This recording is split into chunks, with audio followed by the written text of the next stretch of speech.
And we are streaming. I think. Yes, we are. Good.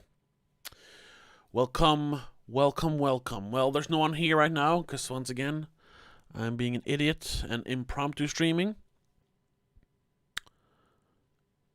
Damn it. I was going to stream because my sister wouldn't answer. We were supposed to record a podcast today. The second I start streaming, she responds. Like, huh? Well, let's see what she has to say.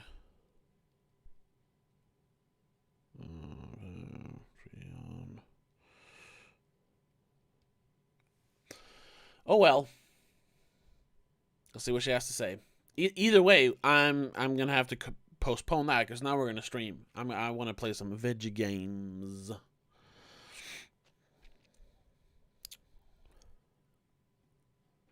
Let's see here. Looks fine so far. Yes. Oh my god. Oh well. Anyway, well, no one's here yet.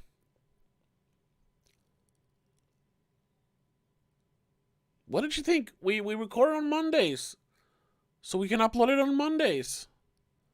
If you want to listen to that, the Patreon episode usually uploads on Mondays. I do everything by myself, so sometimes it doesn't, but usually on Mondays. $3 a month, you get that episode plus a bunch of other stuff. We can do like a specific video podcast as well this time. Oh, okay.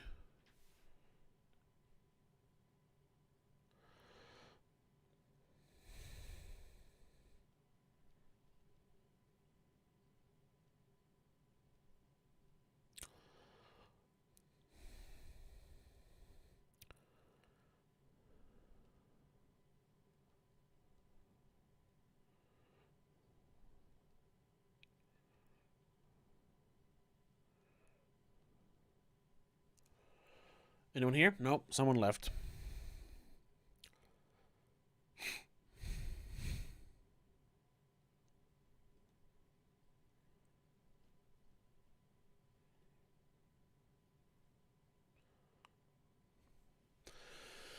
Oh well.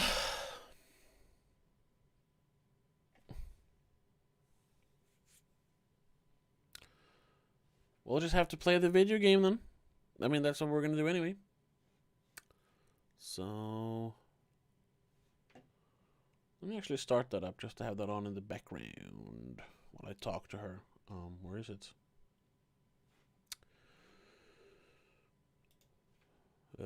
Huh? Where's my game? There it is.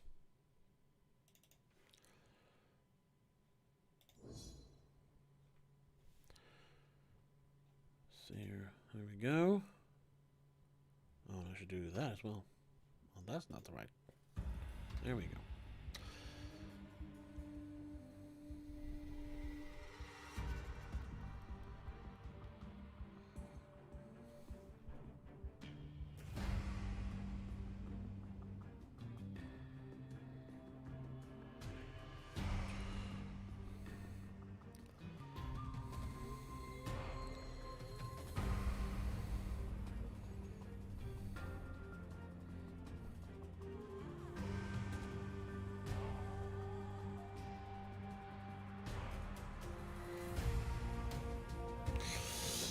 Oh well.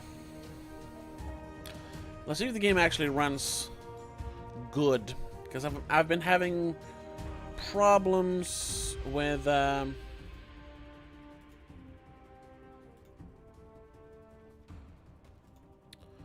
streaming. Maybe we'll do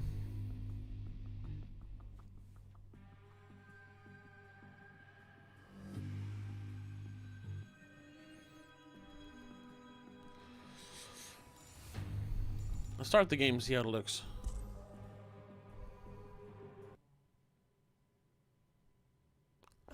One chance to claim the relic?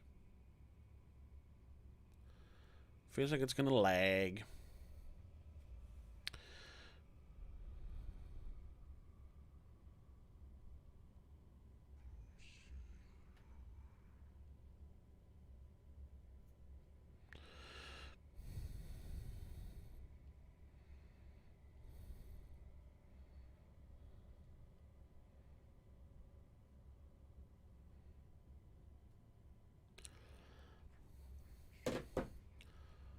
How does it run?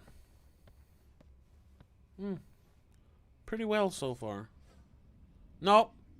I don't understand why the fuck the game lags so much. It's so fucking annoying. Can I even? No. Or why the stream lags so goddamn much. It's so annoying. No.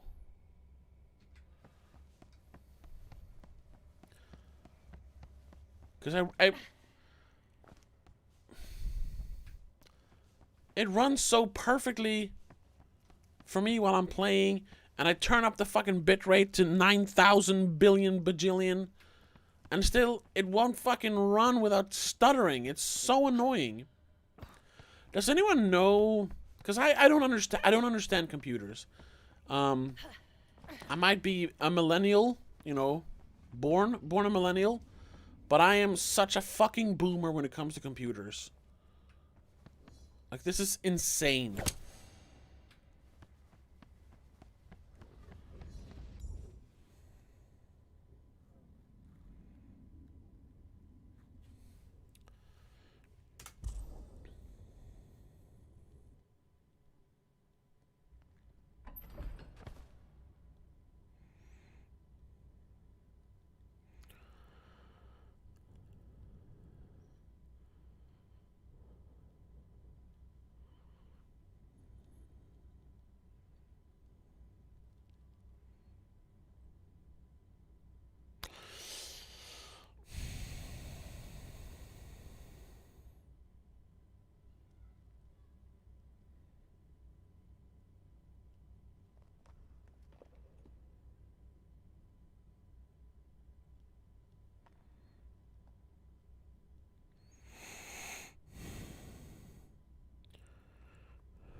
Oh, well. Fuck this. Like I said, if anyone who's watching knows why the game is so stuttery on the stream, but not, you know, not for me when I'm playing it, please tell me how I can fix it. Because it's very annoying. Or, I mean, it must be annoying to watch it. It feels very unprofessional to not have a proper stream going, you know? Oh, fuck, I wasn't even looking what the hell I was doing. Woo! Oh.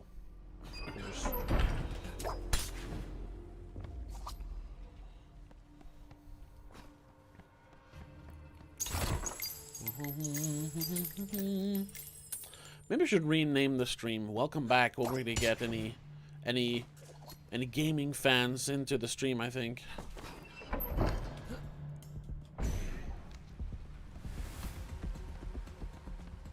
That's mainly just for my fans.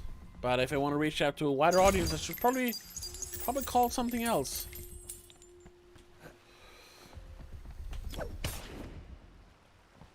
Laura Kinney, welcome to the stream. How have you been? It's been such a long time. Nice to see a familiar face. Oh shit! Oh my god, what is happening? Oh god. Oh no! God damn it. And we have our first, well, not death, but you know.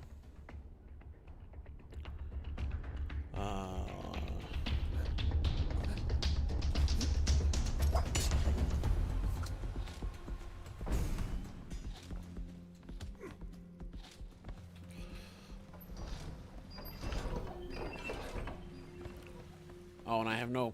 Damn it. Well, I don't know. All right, I can actually buy something. Hold on, I gotta write to my sister here again.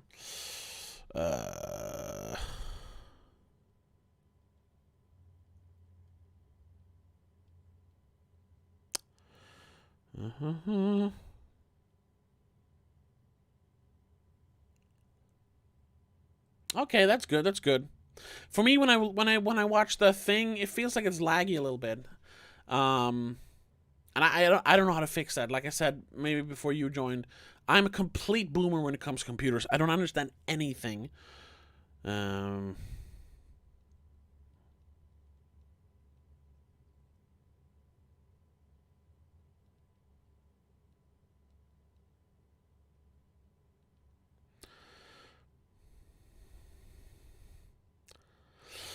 There we go. It's laggy, but it's okay. Yeah, I know. I'm sorry about that. It's very annoying. Bonus heart, quick whip. I'll go bonus heart. And I don't understand. I'm gonna try. The thing is, now that I've started the stream, I have to end the stream if I want to change like my bit rate. So, unfortunately, so we're stuck with this for now. Maybe we'll play this for a while and then I'll play something else. And you know, I just want to play. So this is like my first proper. This is like the first time in 3 weeks that I'm actually releasing any sort of content. I haven't released anything since my Highlander video, which, if you haven't watched that, Laura, please do. It was a labor of love, and something that a lot of people probably won't agree with me on. So, I need all the views I can get. No, but I've had my summer vacation. I took 4 weeks this year. And I was just, at first I was like, nah, I'm gonna try and upload as much as possible, but then it was just like, no, you know, I'm gonna have an actual vacation and not do any 9-to-5 work and not even do any YouTube work. And I didn't even, which I said I would, I didn't even upload any stuff to Patreon, which is bad, I know, since people are paying for that, people like you, Laura. And I have backlogged stuff like the Nicolas Cage podcast, but that would mean that I would have to go home all the time instead of staying where I was, staying with my parents for the vacation. So it's a poor excuse when I had promised to upload stuff, but that's what I decided to do. Oh, yes, I made it. So I'm sorry for not uploading anything in 3 weeks. But this is the day we're starting. Oh, fuck me. We're doing our first new episode of the podcast, or the next episode of the podcast, this Thursday, just like we used to do. And I'm working on some new videos, so there should be something up, hopefully this week, actually. Yeah, everyone does need a break, but I shouldn't make empty promises like I always do. That's probably, if there's anything that's holding me back from actually, like, growing an audience, it's me not being consistent at all with YouTube. But I just, you know, I find it very difficult. But anyway, you're here. That's all that matters. Let's have some fun. Let's play some video games. Oh, by the way, if the audio levels are off or anything, please tell me. For me, it's fine, but, you know, hopefully the game isn't overpowering my voice, my beautiful voice. Do you think a weekend game should help any? I don't know. The thing is, it probably would help. I mean, oh, fuck me. Jesus Christ. Doing like a weekly, like going back, like doing Please Don't live stream like I used to do would probably be a good thing. But I just like I don't know. Other than streaming video games, I don't know what I would do. And I'm not that fond of video games that I can just play them all the time. I don't have like one game that I play all the time. I mean, maybe this one is a game like that. So maybe I could stream that. But I really would like to, like, other than making my videos, I would like to do this on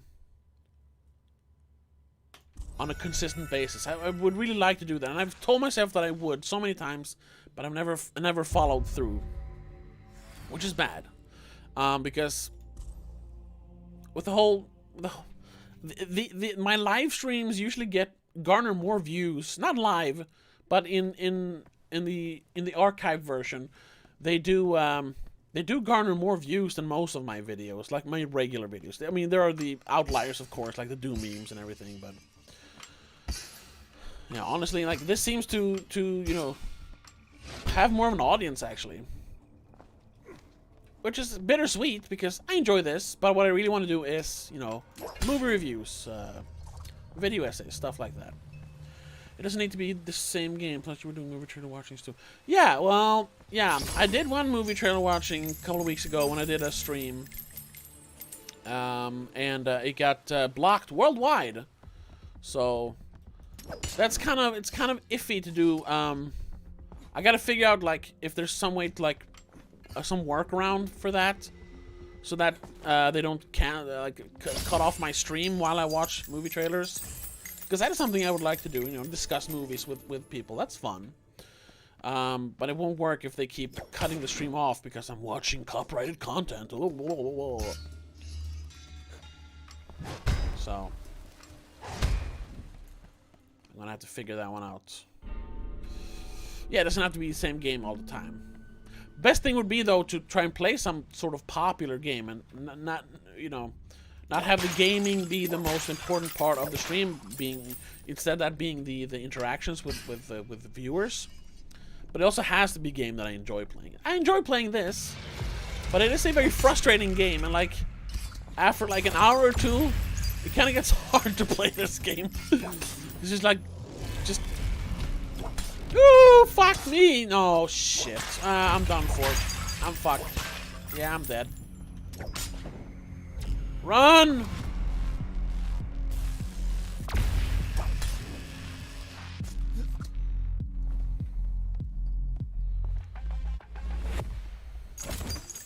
There are full motion games that I kind of like movies. Maybe. I mean, I would love to like play like Myst. I want to get into Myst again. I haven't played Myst in many years. Oh fuck! Oh, I made it. But I don't. That wouldn't bring in a lot of new viewers. So, there's always a trade-off, you know. But I might do that, you know, for fun. Can't do that. Yes, I can. But I say this time and time again. I've said it for years. I need to get like a proper schedule for when I upload and when I stream and everything. So this Monday stream, that could happen, even though we usually record our Patreon episode on Mondays. But I mean, I could stream after we recorded that, you know. And then trying to release at least some kind of video once a week. And then doing, of course, the podcast.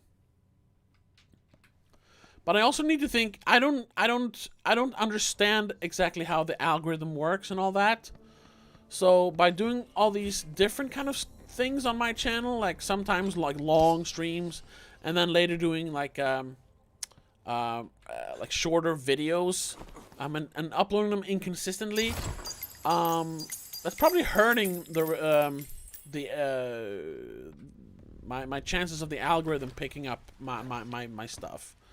So I need to figure that out as well, like pick a lane basically. Maybe start like separate channels, but I don't want to do that because I've worked so hard to build up this channel to get it to 4,000, almost 5,000 subscribers now. If you're watching this in the future, or watching it right now, I don't know, please subscribe. Let's hit 5,000 subscribers. Sorry. So like, from what I know, most people seem to like 30 minutes or less videos. Yeah, but then they do enjoy like long streams. Or that is like, in general, people enjoy like long streams. You don't see successful streamers go for like 30, 40 minutes or like an hour. Usually they stream for a lot longer. And if I then both stream and upload videos on my channel, it probably hurts my not my algorithm, but it hurts my chances with the algorithm. So I don't know. That's why I've kind of wanted to move on to Twitch for streaming, but I know that my YouTube audience maybe won't or can't follow to Twitch, which kind of sucks, you know. See here. Oh God, do I really want to go here? Nope, not gonna risk it. I only have 2 hearts. Let's just continue. Let's see if we can finish this dungeon. Where am I supposed to go? Oh no. Who? What? Seriously? Oh, am I supposed to go here?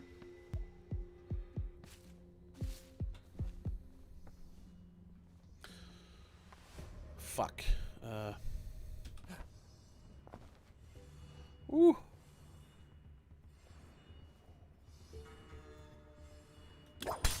Ah! What about script constructing streams? I've thought about that as well. I don't like streams when things are being made. Yeah. And I have ideas for scripts. But then once again, my ability to actually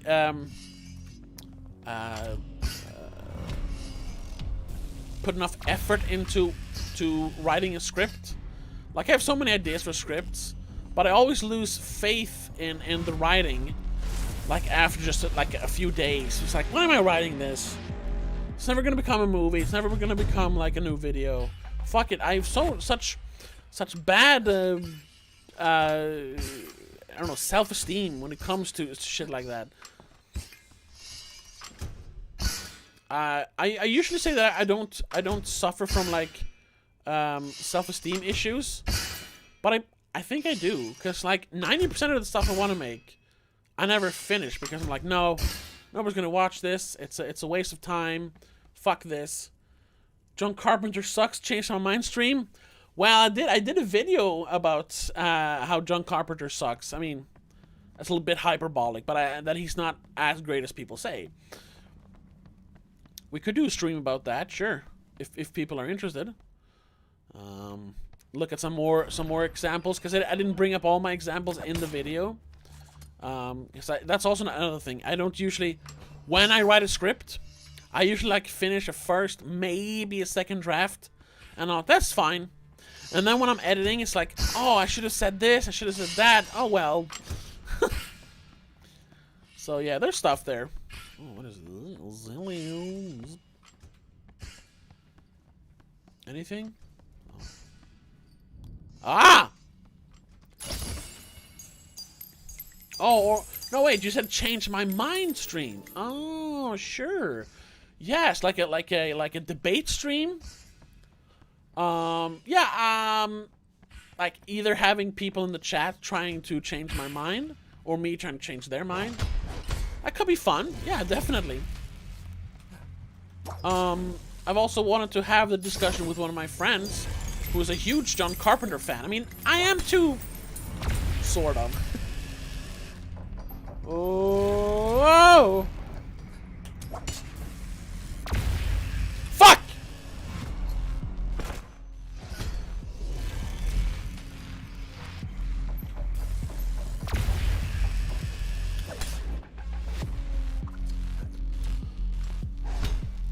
Fuck the coins, man. I just gotta go. If I want any chance to finish this, whew, I gotta just go. And this is it. I mean, I could still fail here. I could fall down, which has happened. I haven't really explained. I mean, I've done a couple of streams before of this game, but I haven't really just explained it. This is basically the end game of this dungeon. I watched Deep Cover recently. It was pretty good. Like Evil Jeff Goldblum. Deep Cover? What movie is that? Deep Cover. I don't recognize that name. Is it a new movie? No, it must be an old movie. Jeff Goldblum doesn't do movies anymore. He doesn't do stuff anymore. Unless it's Jurassic World. Because they pay him $10 million to do one scene. He's like, alright, I guess I'll do it. I mean, everyone likes money. I like money.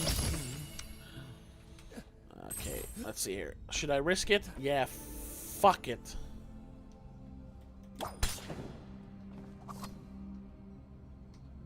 Evil Jeff Goldblum. I've never really seen him as evil. Well, I mean, he kind of becomes evil in The Fly. And I mean, he does play a thug in what's it called?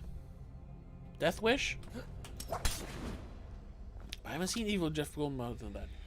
It's about a cop going undercover to bust up a drug ring. It has Morpheus from the Matrix. Whoa, when is this made? It sounds like a 90s movie, because he wasn't really famous before the 90s. Relic Claim! Ooh! 1996. Deep Cover. I should check that out. Should check that out. Maybe we'll watch a trailer a little later in the stream. Alright, this was a rare occurrence. I actually finished a dungeon. That's what this game is about. You're supposed to run through these dungeons. It's kind of like a roguelite. Where you run through the dungeons, but if you die, you never get to go back to that dungeon. You know, they're procedurally generated, so, you know, you just go to the next one, but still. And for like a month after I bought this game, I wasn't able to finish a single dungeon. And then, just recently, I was like, oh my god, I should never have bought this game, it was a waste of money. But then, just recently, I played it for fun. Or just, you know, sitting out, not streaming or anything. And I actually managed to pick up all these trophies in one day. Including, well, that was today, yeah. So, I'm enjoying the game more now, which I'm glad over. I'm glad. You know what I mean. So, and this is something like, potentially, you could just go on playing forever. I mean, sure, the gameplay might not be that varied. But it's still exciting enough that you could play this for a while at least. So, this could be something we play. Until we find something else, you know? Deep cover. So, Morpheus or Lawrence Fishburne, is he the cop? And is Jeff Goldblum, like the drug kingpin? Because that could be interesting, seeing him in a role like that. Shit! Fuck! Up. Oh, there's nothing here. Ah!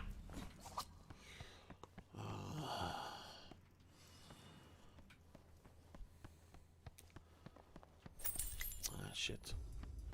Lawrence is the undercover cop who was mid-tier drug dealer. Alright, I gotta check that out. Deep cover. The ghost taking a big kahuna in Colombia. Oh, okay.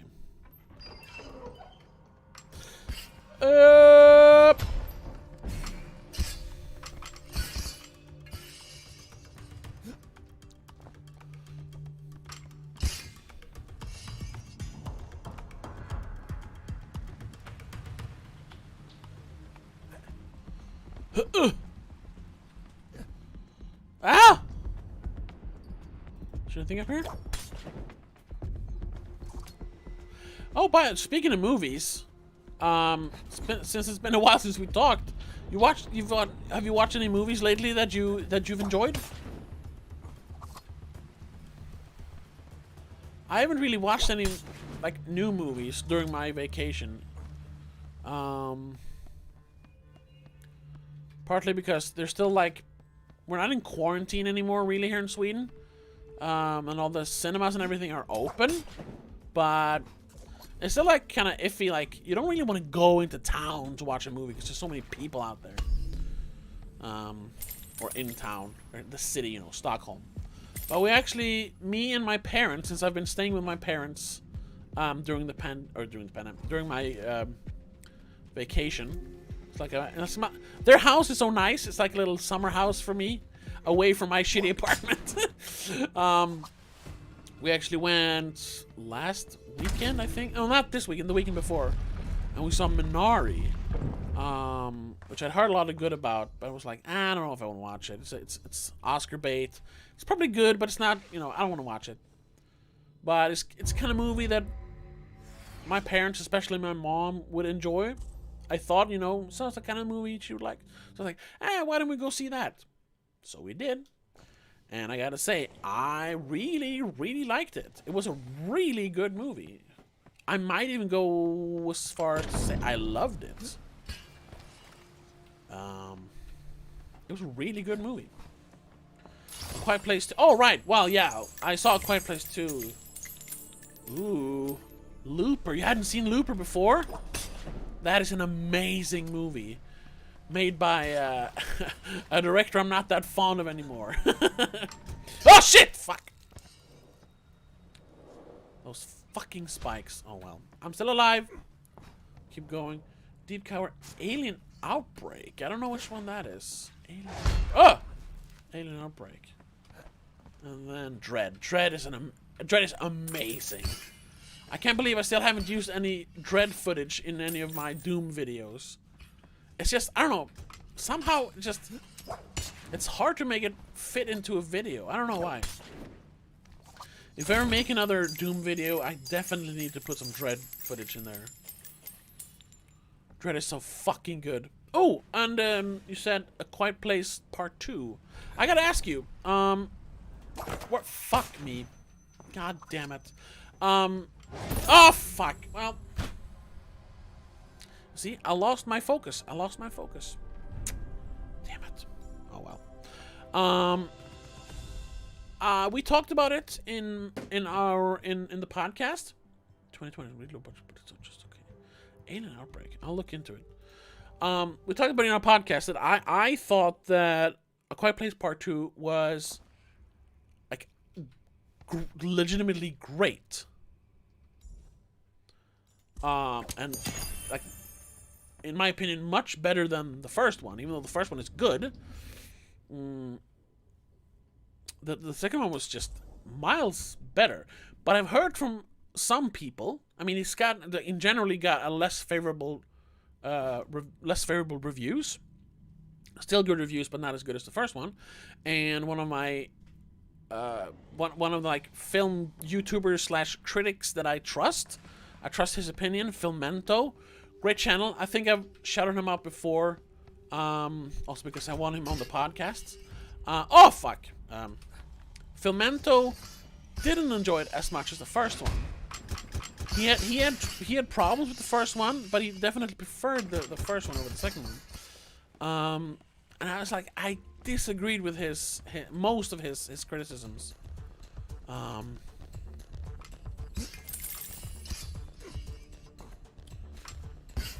Because I really enjoyed A Quiet Place Part 2. I like Into the World Space Open. Yeah.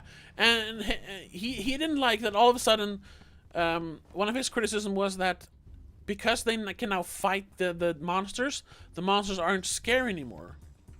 And I was like, sure, but I mean, I thought that was what was so clever about the second one, is how they open it up, and they were still able to, like, focus on character building. And he didn't. I mean, maybe we'll watch his video later. Actually, I don't know, the deaf girl is so knowledgeable about ready to take this.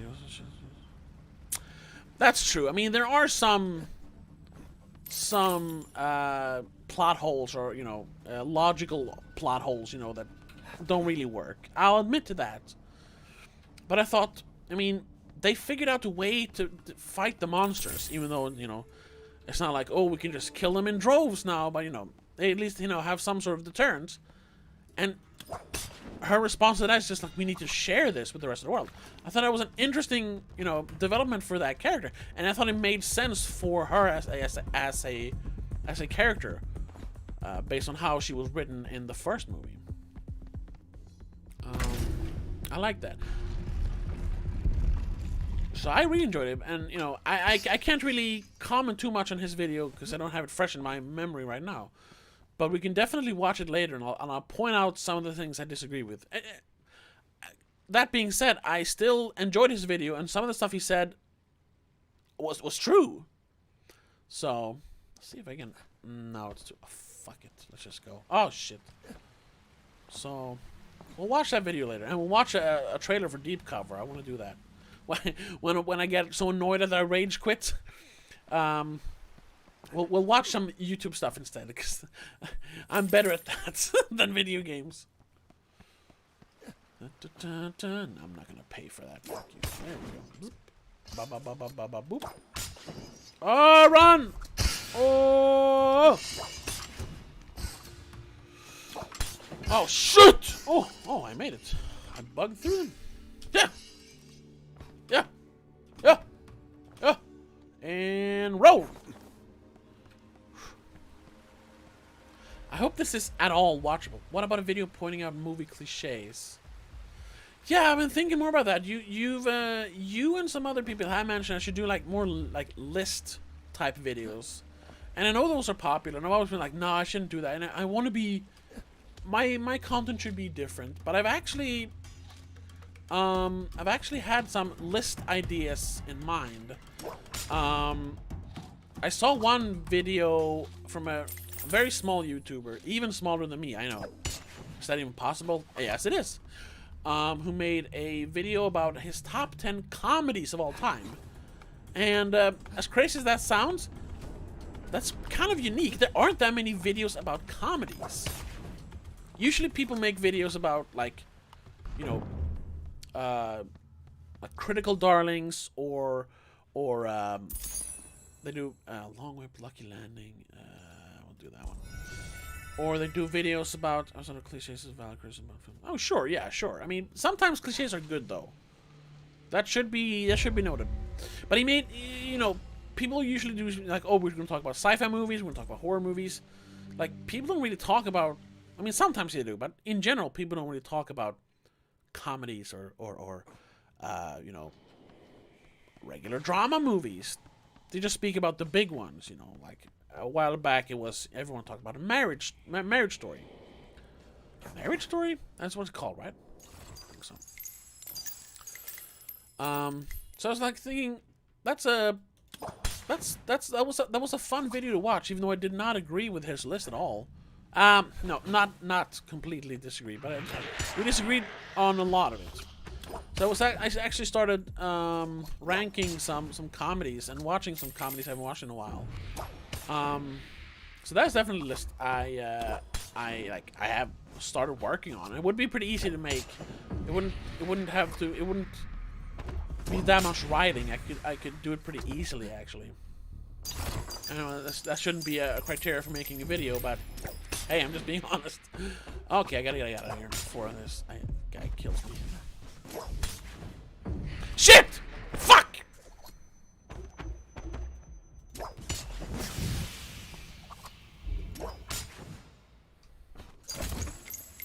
Yeah, cliches. I'm not sure how I would, like, point them out, though. Like, cliches. I mean, like, yeah, like typical cliches in movies. But I'm not sure what the format would be. I mean, I could just research cliches and then bring up some examples, I suppose. That shouldn't be too hard.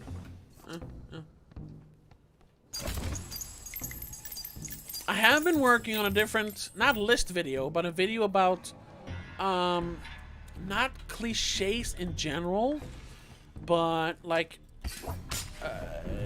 a video about how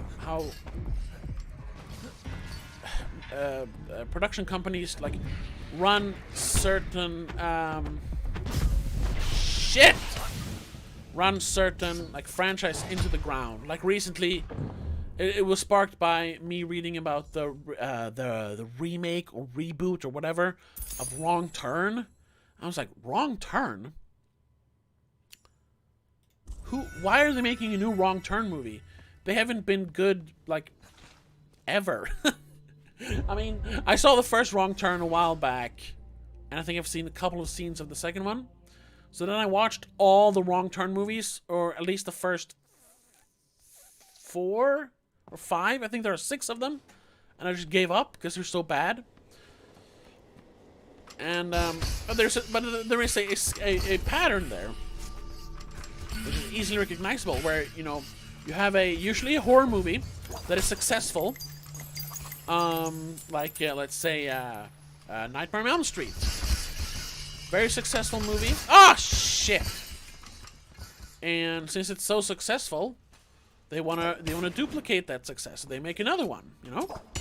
And the second one, you know, they don't want to, you know, they spend almost as much money on the second one as they did on the first one. And then they make the same amount of money. Almost the same amount of money. And they're like, okay, so we make a third one because there's still an audience for this, but we don't want to risk it too much, so we'll just spend, you know, 2/3 of the budget of the first one on this one. And, you know, so the quality starts dipping. They still bring in money though, but, you know, not as much as the first and second one. So like, okay, but it's still a success. So let's make shit. let's make another one. But, you know, we don't want to lose money on this. We'll spend even less money on this movie. So now you have, like, the first movie in a series is like a $30 million movie that brought in... Oh! Yes. They brought in, like, $200 million. But eventually, you know, the budgets keep going down. They keep repeating the, you know, the stuff, and because they spend less and less time and money on the movies, you know, even like repeating it becomes boring. Eventually, you end up with, you know, you have a unique, fun, creative idea that just, you know, devolves into cliche trash, like Nightmare on Elm Street. The first Nightmare on Elm Street is a great movie. Great horror concept with some really inventive scares and ideas, but like by the third movie, even though the third movie is still enjoyable, it has just become a joke basically. And then it just continues. I mean, they made, after the third one, they made 4 more, and then they rebooted the series and made a terrible reboot. And I mean, it's the same with Friday the 13th, even though that was kind of trash from the start. I mean, it was still like something new, you know? Ah, shit.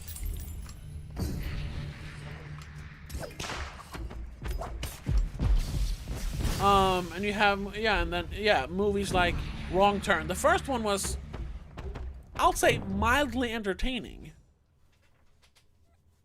But then they made 5 sequels to it. And it's just like, what? And then they rebooted the series after nobody cared about the last 4 sequels, you know? Like, why do that? And another one, Final Destination. Just watched the original Final Destination again for like the 5th time. Just this last week with my parents. Great movie, like legitimately good movie. I mean, it's kind of hokey here and there, and it panders a little bit too hard to the teenage audience. It's kind of, you know, but I mean the concept and the like camera work, it makes it a fun movie to watch. But same thing there, you know, they had a winning movie, so you know, let's cash in on the success. So they made a sequel. Now, the sequel is okay. Not as good as the first one, but it's passable. So the second one is a success. And then they made the third one. And that's where things started going, you know, just downhill. The third one it's just gross. It's not fun or inventive. It's just gross. And they ended up making 5 sequels. So there are 6 Final Destination movies. When there's really only like room for maybe 1 sequel, you know. And they become a joke. Fuck me. And it's so sad that they ruin something like that, you know? Ruin a fun movie like that. It sucks. And I wanted to make a video about that. You know, how franchises gets ran into the ground, basically. When they shouldn't have to be. I mean, obviously, you could just take a throwaway idea like Final Destination or like Wrong Turn. And, you know, there are these ideas that are out there. That's why they make these movies.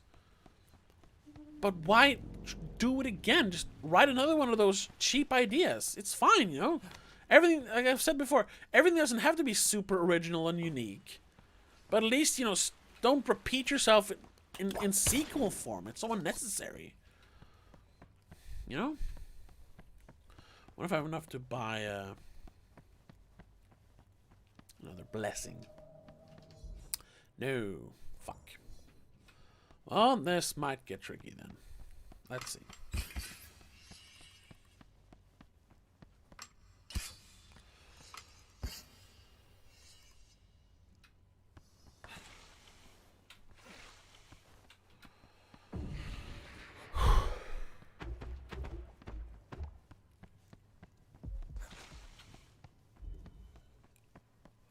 So that's a video I want to work on. And hopefully there is interest in that. That's also a thing. I'm not big enough yet that I know that every video I make will have like at least a small audience. I still feel like my videos could just basically gain like 0 views, and I would have done all that work for nothing. And I know that's not how you're supposed to think. That's only gonna, make things harder for yourself. Or least my Doom levels last month if you're ever bored. Okay. Ooh, I haven't played Doom 2 in a long time. Oh shit! That could have ended very unwell.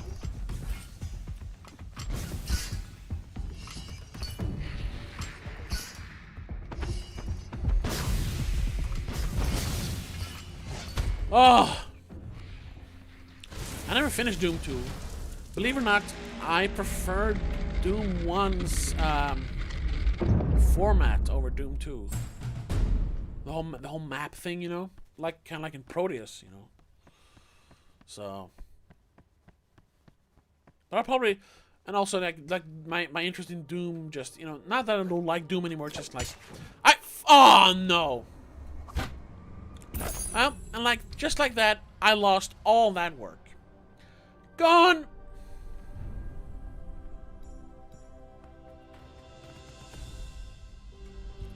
Like, what the hell? Why?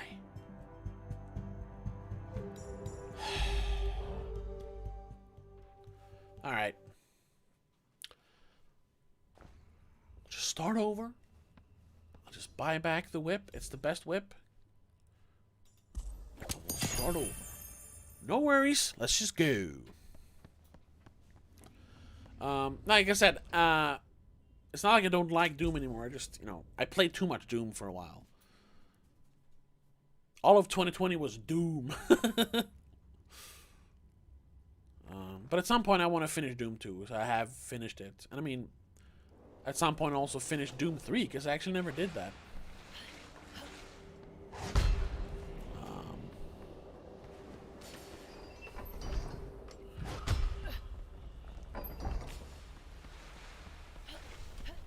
Ah!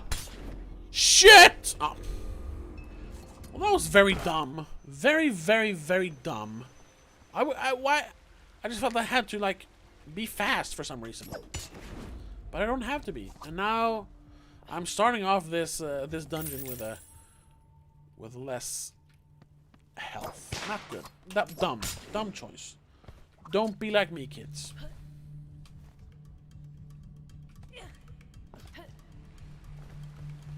Oh no. Really? Ah!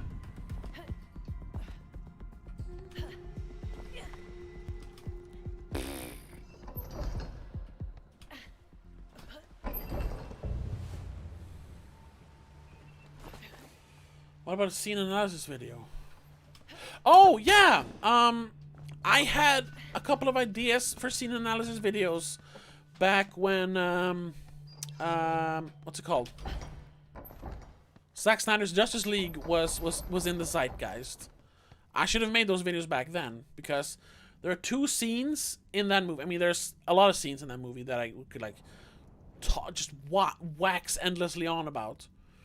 But a couple of scenes in specific that are just like, say what you will about that movie, but those scenes were just like, they were masterful to me. The first one obviously being the Flash scene, the introduction of Flash. It is just a sight to behold, in my opinion. Wow, this went bad. Alright.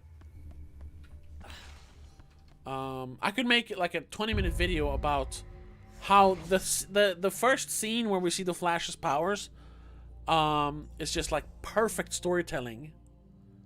And basically sums up a whole character in one scene. It is molto bene. But of course, I second guess myself and like, would people watch a Justice League video now? Probably not. You see? I always found camera positions are just decided in visual cues. Interesting. Oh yeah, I mean that's what makes or breaks a great movie. mean, of course, script and directing and acting is important too. But I mean, you could have amazing script, but it's shot in a terrible way, and it doesn't capture the feeling of the script that you've written. So it's very important. And that scene, that introduction to the Flash, it is just perfect when it comes to camera work, scripting, I suppose, directing, everything. It is just perfect. The movie and then the fuck! Oh fuck! Oh, I made it. I'm okay. Sorry about screaming. Oh shit. Should I go for it? No. Did I go the wrong way? Maybe. I like watching body language and listening to certain scenes. Joke and all. Huh. I haven't seen that. I've seen body language analyses of like people like in interviews and stuff. That I have done. But not about movies. Not a lot about movies. Double jump, crouch jump. I guess double jump. Maybe I shouldn't have bought it. Ah, it's a waste. Whatever.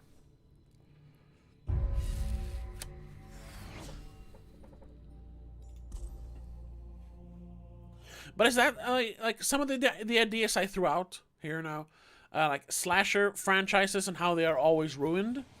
That idea, my top 10 comedies list video, or my scene analysis of the Flash. Is that something that would like sounds interesting to you?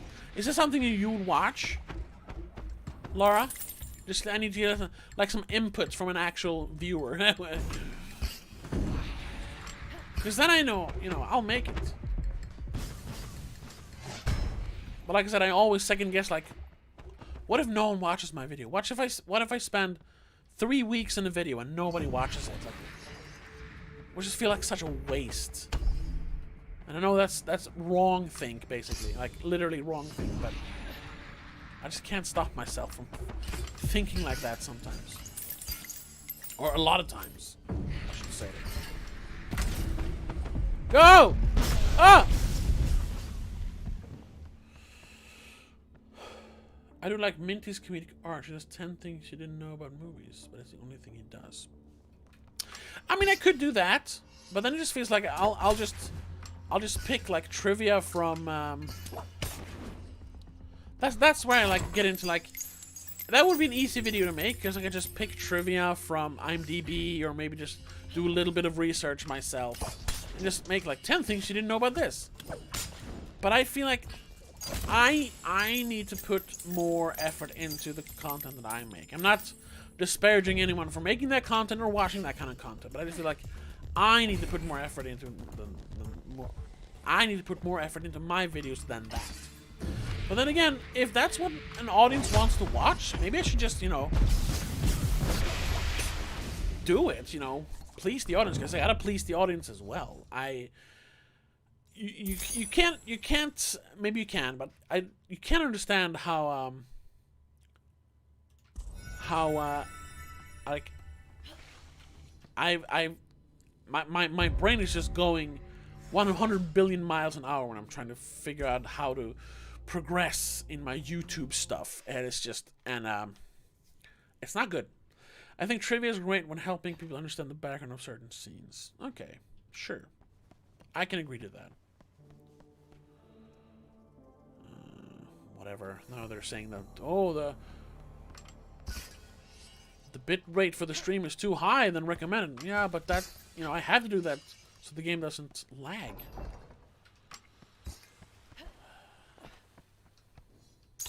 Let me check what they're saying. Let's see if we can just do this. Yep.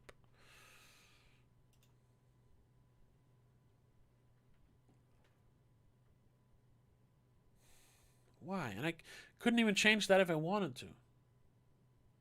Fuck that. Shut up. Let's go back. Resume. Whoosh.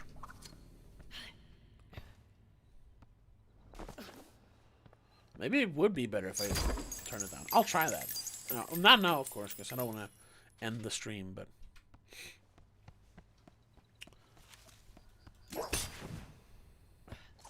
But again, Laura, any of the ideas I mentioned, are any of them? Does any of them sound like interesting? Is it something you would watch? Fuck! Fuck! Fuck! Oh, I made it. Thank you, God. Sorry for screaming. I have 2 hearts. I should be able to make this. Anything, of course, anything can fucking happen. Oh, God.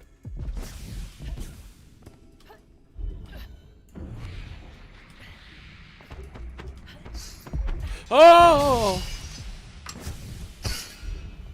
Scene analysis would be great. Alright. Wait. Why did I go over here? Oh, I have to go over there. Well, you know what? I'll write that script down.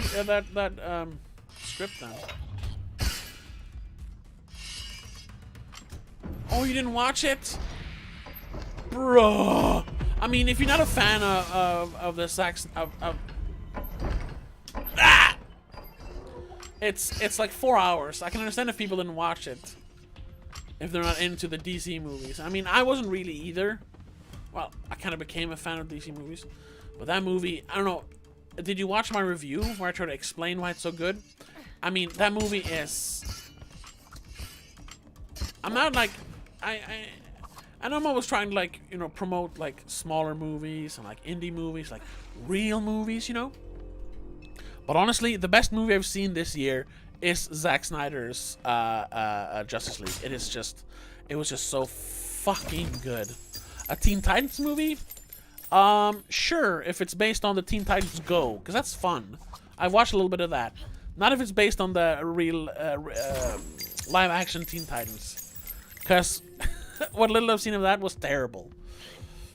Sorry if you like it, but I couldn't stand it.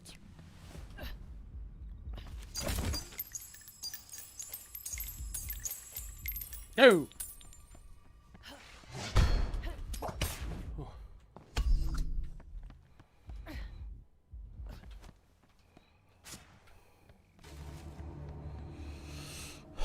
Oh, speaking of DC movies, the new Suicide Teen Titans Animation. Oh, okay. Yeah, the new Suicide Squad movie has been getting good reviews. I was not at all, like, interested in watching it. Partly because it's another Suicide Squad. Just give up. The last one sucked. I know this is supposed to be like a reboot or soft reboot or whatever, but still just like, ugh, no, don't. And I'm not a fan of I mean, I like James Gunn, but I just can't stand he's very politically vocal on the internet, and I just can't stand it. And I'm not a fan. Sorry once again if I'm offending anyone. I am not a fan of the Guardians of the Galaxy movies. It's cheap. I find them cheap. I don't know if that's fair, but that's just what I think. But this new Suicide Squad movie has gotten such good reviews, and even like Red Letter Media spoke mostly well about it. And I'm like, maybe I should check it out. And I mean, DC has been making some really good stuff lately, so who knows? Fuck!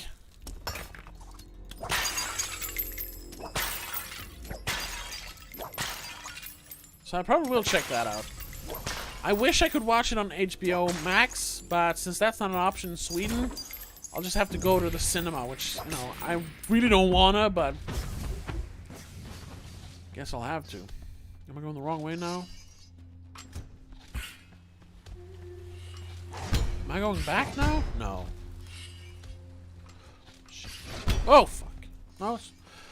Okay, let's not fall down now. Let's not stumble on the fucking finish line and not get the goddamn relic. Fuck me. Let's see if I can buy, like, some extra hearts. Because I can't save the money. Oh, yes, okay. So we can fuck up once now. But I also have the double jump, which I forgot, so we should be fine. Do you have any interest in watching the new Suicide Squad? It just feels like it's gonna be more Guardians of the fuck. Oh my god, I made it! Thank God. Not Guardians of the fuck, Guardians of the Galaxy, but R-rated, so now it's good. That's kind of what it feels like.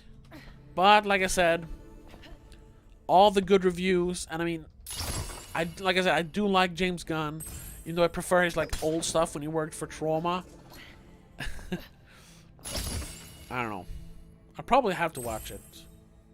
You didn't see? Oh, well, good, because it was terrible. Oh, okay. Oh, maybe you've said that before. Sorry, I didn't remember if that's the case. I can understand that. There's way too many. And I agree, like, 90% of them are not that good. I mean, they're fine, but, you know, they represent the worst in like, the movie business right now. The franchising. The watching movies as a commodity and not art, you know? That kind of stuff. That's true. Other than maybe Batman vs Superman. But even that, you know, the longer version of that one is actually pretty good. Oh, hey, by the way, we did it. And that's true also. The new Batman movie looks amazing. The Batman with Robert Pattinson. I'm looking forward to that a lot.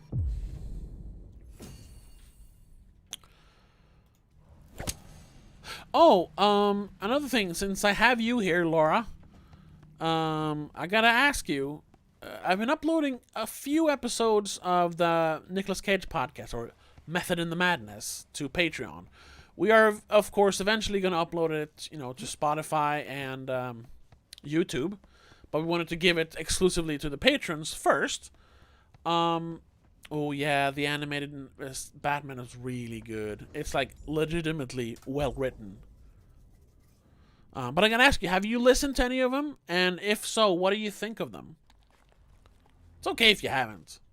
It's very specific to just make a Nicolas Cage podcast.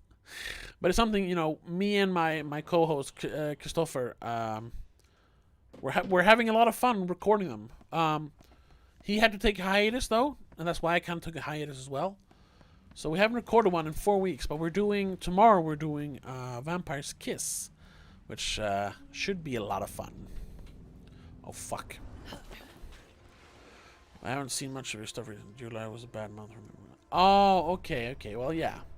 Obviously, you've been preoccupied. I wouldn't expect you to listen to two retards talk about Nicolas Cage movies. No, that's understandable. I'm very sorry for your loss. Ah, that sucks to hear. Yeah. I lost my grandpa 2 summers ago. Yeah, 2019. That's terrible.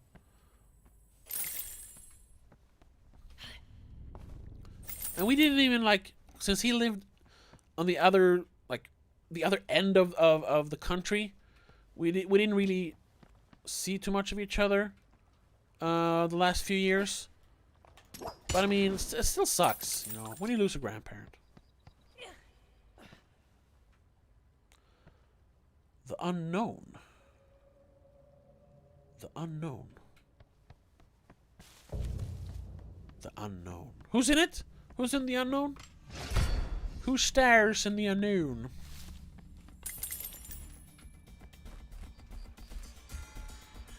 Nick Cage movie 2008. Well. Oh! Is it the one about his kid being able to predict the future? Or something like that?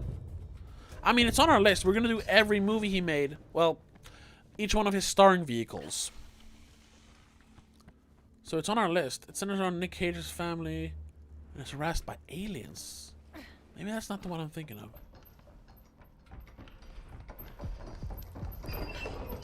The Unknown. Well, I'll have to look into it.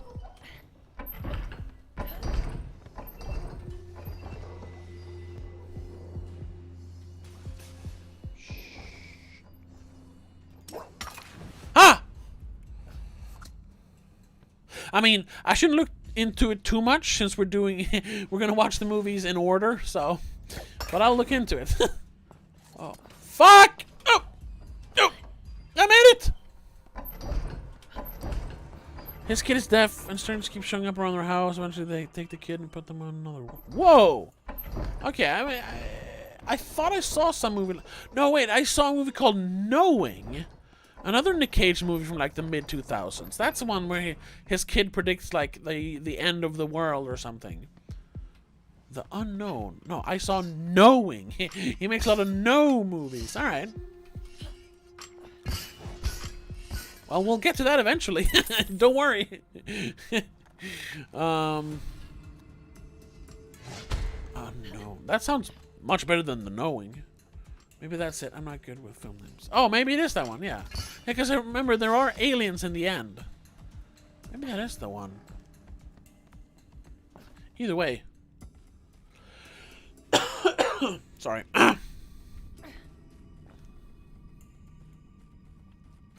Don't risk it. Don't risk it. This is just the first one, right? Let's see if we can get something good. That's not. No, that's not wasting any money right now. Zip. Oh, that was just the first. Ugh. Okay. Oh, speaking of Nick Cage, that's gonna be annoying. Because right as we started, a while into our recording of the podcast, the movie Pig was released, and it looks like it's going to be one of those legitimately good Nicolas Cage movies. I mean, it is. I've heard it is, and I really want to check it out. But since we're doing the podcast, I don't really want to like watch movies in advance. So I'm just, so I'm gonna have to wait like 76 weeks or something like that to actually watch that movie, which sucks. But it's probably worth it in the end.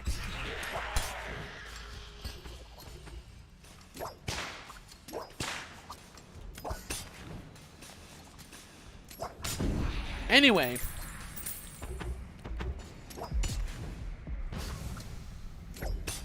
Let's see if we can finish this. Let's see if we can finish two dungeons in a row.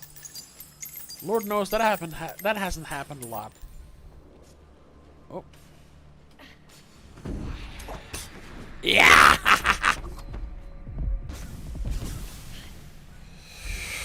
Yes. Run. Fuck the coins. Let's just go.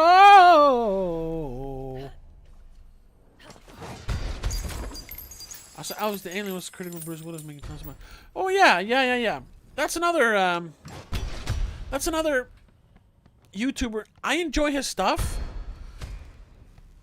and I wish I could make videos like he does, but I just feel like no, I need to my content needs to be more unique. I know I'm being so fucking ooh, bonus heart. Yes, bonus heart. I'm being way too pretentious with my channel.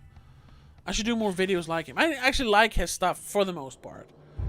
I mean, I used to watch him before he made movie videos. You know, I like Elvis the Alien, and he does do some weird stuff as well. He made the video about the Swedish sci-fi movie. What's it called? Aniara or something. I never watched the movie, but I know it was a good one. You know. That I should have checked out. I mean, nutshell, you know. Oh yeah. And I wonder, because we all know why Nick Cage went through that, and we're gonna talk about that in our podcast when we get to the 2000s movies. He started making all those crap movies because he had back taxes to pay. He was one of those people like, oh, taxes? Nah, I don't have to pay taxes. I'm a celebrity. So all of a sudden he had like $40 million in back taxes he had to pay, and even for a movie star, that's a lot of money to just, you know, pull out of your pocket, without any like forethought, you know. So he just started making every movie he got a chance to make. He was like, yeah, I'll do it. Give me $5 million, I'll do it. So yeah, that's but I haven't heard that Bruce Willis is in any sort of financial stranglehold. So I don't know why I haven't watched a Bruce Willis movie in 6 years, I think, because they're all crap. Yeah, he just makes a bunch of trash movies, and I don't understand why.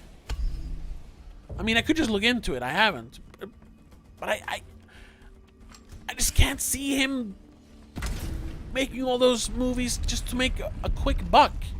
Like, he's Bruce Willis. I don't know what happened, man, and it is legitimately weird. I mean, I think just this year, 2021, in the middle of a pandemic, he's made like 2 movies or something, which is so weird. And they're all, from what I understand, trash. I love Fifth Element, which Chris Tucker was. Yeah, I like Chris Tucker, but yeah, he's a little much in that movie. Fifth Element is amazing though. That's what the thing. He used to make amazing movies, and now he just makes like mid-tier trash, and it sucks. Double jump to save me later. And I mean, he made legitimately great movies, like different movies. So you had sci-fi with Fifth Element, like legitimately good sci-fi. Like one of the greatest action movies, and just in general one of the greatest movies ever made, Die Hard, including some of the sequels. I like the sequels, not all of them, but I like some of the sequels. He made dramatic roles that are great. I mean, like, I don't know if everyone likes it, but like, I like The Kid, and I mean, he was nominated for an Academy Award for The Sixth Sense, Unbreakable, just to talk about more Shyamalan movies. It is so strange that he has like become this dime store like action B movie star now. Like, and it feels unfound. Fuck it, let's just go. It just doesn't seem right. And now I've talked about that. Maybe I'll clip this and turn it into a video. No, I won't do that. But that's the kind of content I like to talk about, like, during stuff like this, instead of doing it into a video. I don't know why. It just feels more fitting for a rant in a stream like this. Wait. Why am I going up here? This isn't right. The Rise and Fall of franchise. Oh, yeah. That's what I was talking about before. Was I going the wrong way? Shit. Oh, for fuck's sake. I'm dead.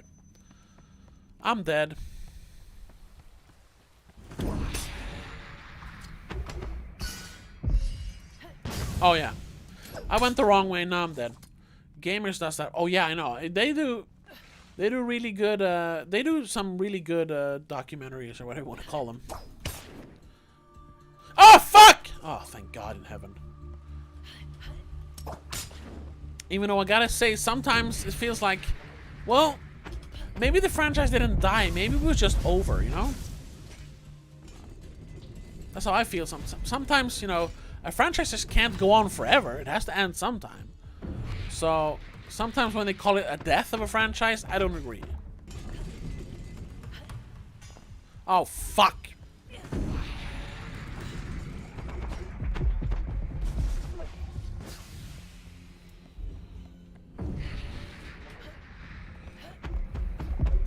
No!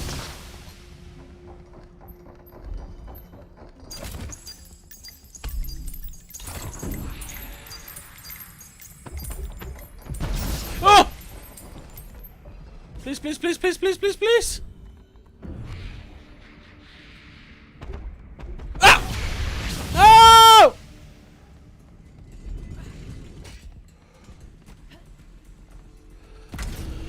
Yeah, you know what? I should make a video out of that. Just figure out why he makes so many crap movies. What is the reason? Is it pride? Is it vanity? Like, oh, I'm still a huge star. I can make movies all the time. You know what? I'm gonna stop talking about Bruce Willis. Now I'm doing it again. I'm like, oh, I'm gonna do this. I'm gonna do that. But that could be a good video.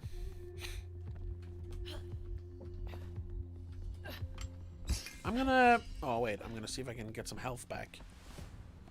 Huh.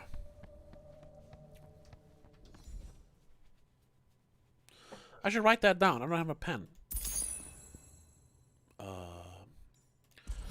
Bonus heart. Having lots of ideas to spend having. That's true. But the problem is, I gotta also capitalize on them. That's a problem with me. I don't capitalize on my ideas. Oh! That was too close.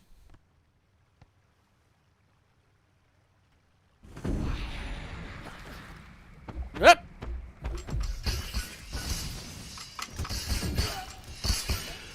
No!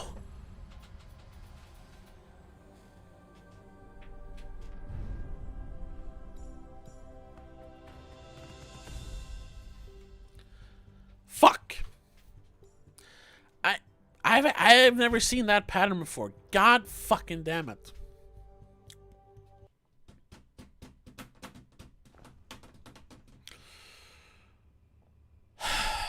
Okay.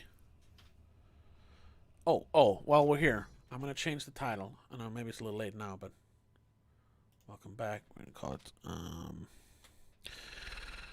we're going to call it Dying Over and Over Again.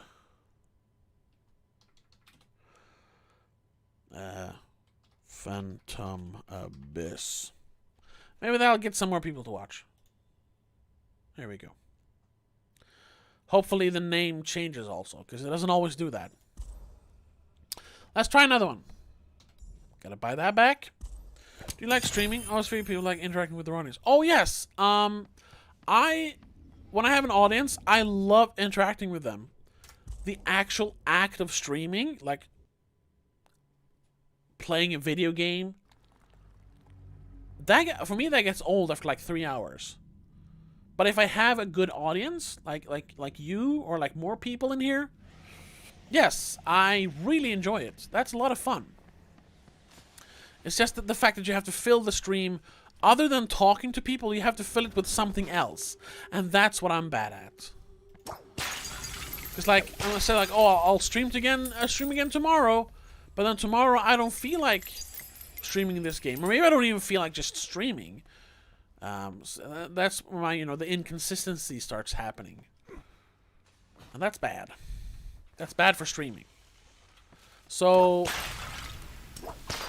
I enjoy streaming when it comes to the interactions. But the actual act of streaming, it can be tedious, actually. To me, at least.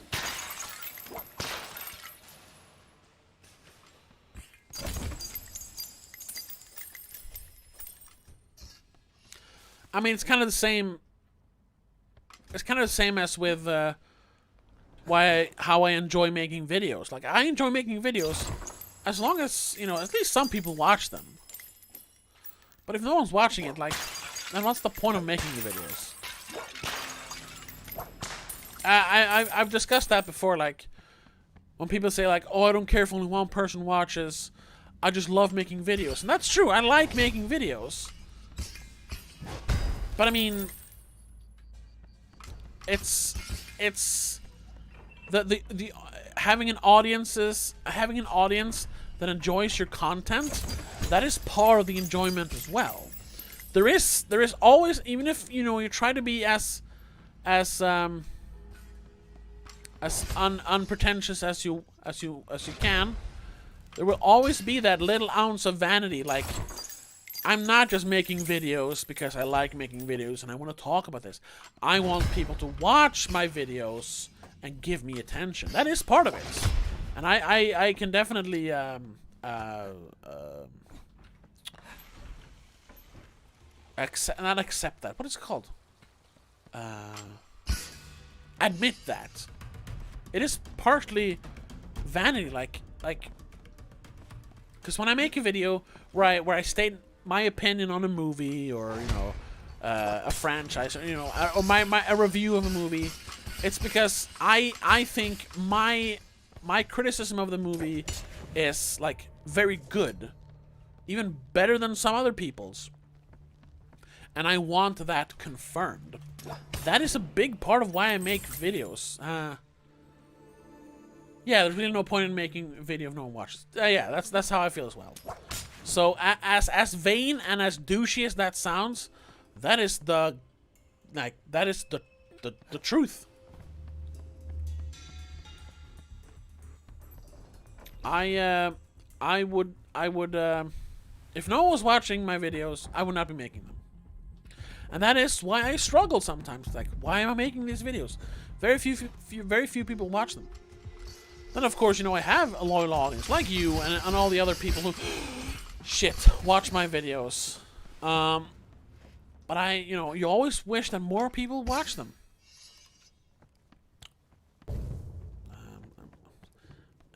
Maybe I'm being too honest, but that's the most honest you know, I feel I should be honest at least about that.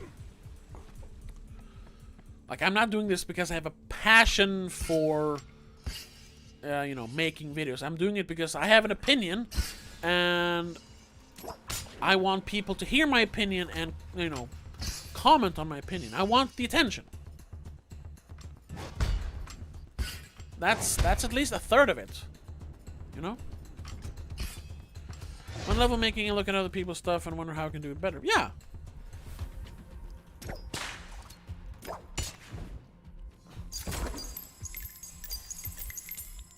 It's never true altruism. You're always doing it, you know, for yourself, but also because you want affirmation. That's just how it is, you know? Or, you know, you want to one-up someone. Woo!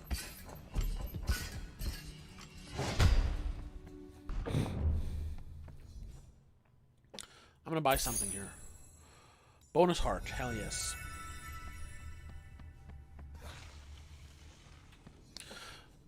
But like, if no one was watching my videos, maybe I already said that. Sorry. If no one was watching my videos, I would have stopped a long time ago. Because I could just easily just talk to my friends while we hang out and give my opinion, you know. It's just that I crave more more engagement than they give. You know, that's why I started making videos.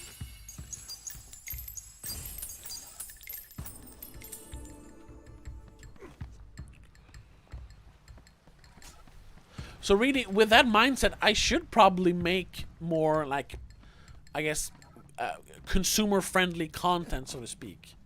I should just review Marvel movies and, like, talk about anime.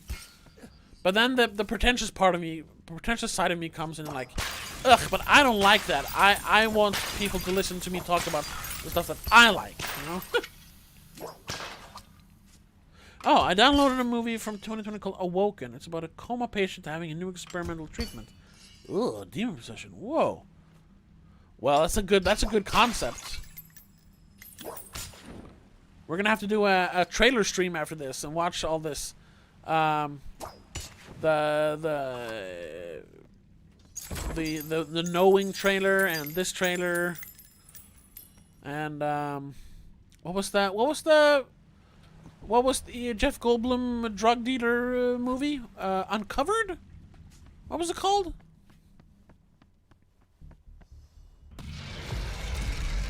Ah, fuck.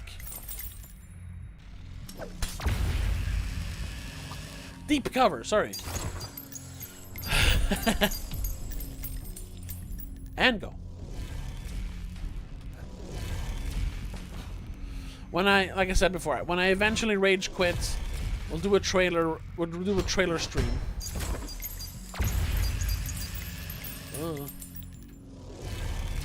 Oh. Let's go.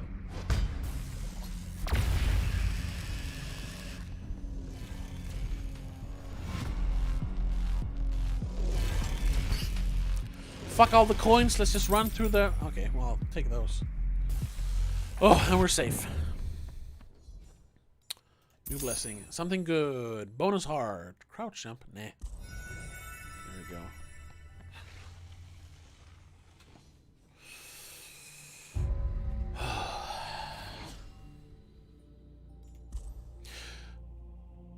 I really liked Lawrence Fishburne's character. Does he go rogue? Does he end up using the drugs that he got to take off the streets? Yeah. It's kind of like Donnie Brasco, where he goes undercover for so long that he almost like forgets that he's a cop and just becomes a mafioso. Have you watched that movie? Sorry, maybe I gave it away now, but it's Johnny Depp plays like I think he's an FBI agent who goes undercover with the mafia. Oh, it's from like '97. It's amazing. It's got boom. It's got Johnny Depp as Donnie Brasco and what's his name?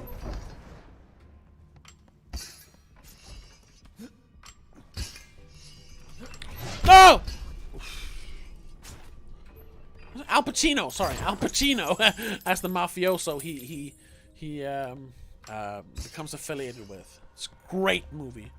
Deserves a lot more attention than it got. I mean, it was like nominated for some awards, but it was never like it never became like a classic in the same way other mafia movies became. Definitely deserves it though. It sounds similar to the Deep Cover story, so that could be interesting. And I like Jeff Goldblum. And I like Lawrence Fishburne. More his older stuff than his newer stuff, but still, you know.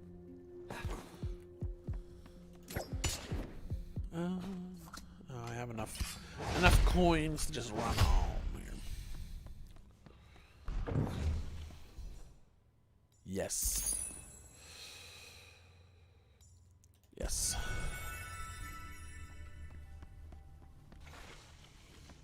Okay, we're getting close here. We are approaching the end. This is the one with the 2 doors. Yes. Let's not fuck it up this time. Come on. Come on. Let's spend the last money if we can. Nope. Well, then there should be more coins I can pick up here somewhere. And let's just do whatever we can to protect me from my terrible gaming skills.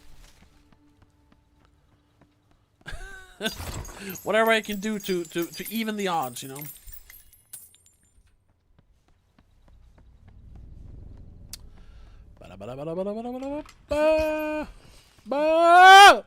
Like that. Why did I jump like that? It's just a dumb risk to take.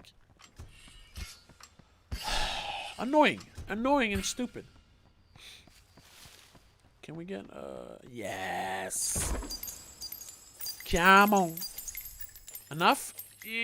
No, I need 6 more coins. Bruh. No, wait. Was it 210? Let's check it out. Yes. Quick whip. Wings. Wings, definitely. I downloaded Curse of the Dragon Slayer. I wish I had a bigger budget. Scrub J, welcome to the stream. What do you think about Scream reboot? 2 many reboots? Yes. It's very ironic that they would make a Scream reboot when Scream 4 mocked all the horror movie reboots that were being made back in the late noughts, you know. I don't know. Is it a reboot or is it like a new movie? Because or a 5th movie that they're just calling it like a soft reboot. Because aren't some of the people from the old movies in it still? Shit! Because I would well, I say I would enjoy another Scream movie, but at the same time, it's been 10 years since the last one, and that one, even though it was good, wasn't necessary. Do we really need another Scream movie? I don't know. I really don't know. And this doesn't feel good, but let's go. Whoop! Whoop! Whoop! Yes! If it is a legit remake, a reboot, no, I'm not looking forward to it. If it is a sequel, I am less angry about it, but I still don't think it's necessary to make another Scream sequel at this point. The stars are getting too old. Avocado Noodles! Welcome to the stream! It's been a while. Welcome back. Welcome back. We're playing video games and talking movies. Like we always do. So nothing new here. I hope you enjoy it. We're playing Phantom Abyss. It's pretty good. Pretty hard. I've failed a couple of times already. But I feel good about this one. I feel good about this one. This should be a good run. But no, if it's a Scream reboot, I'm not looking forward to it. I thought the Scream Netflix series was bad enough.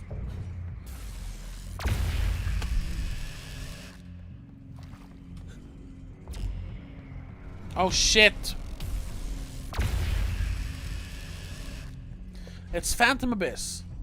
It's a pretty new game still. I bought it. Oh shit. I bought it a month ago. At first, I regretted it because I was so bad at it, I couldn't fucking get a single... I couldn't finish a single level. But now I have been, I've been doing better. So I'm enjoying the game more now. Ah, fuck. We're fine. We're fine. I have 3 hearts. Oh, shish, bro. Ah! Oh, that's not fair! Oh, shh.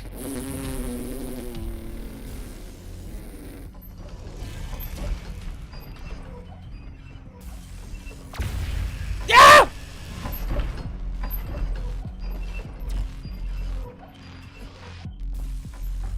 Holy shit. You are the game is about me, or you.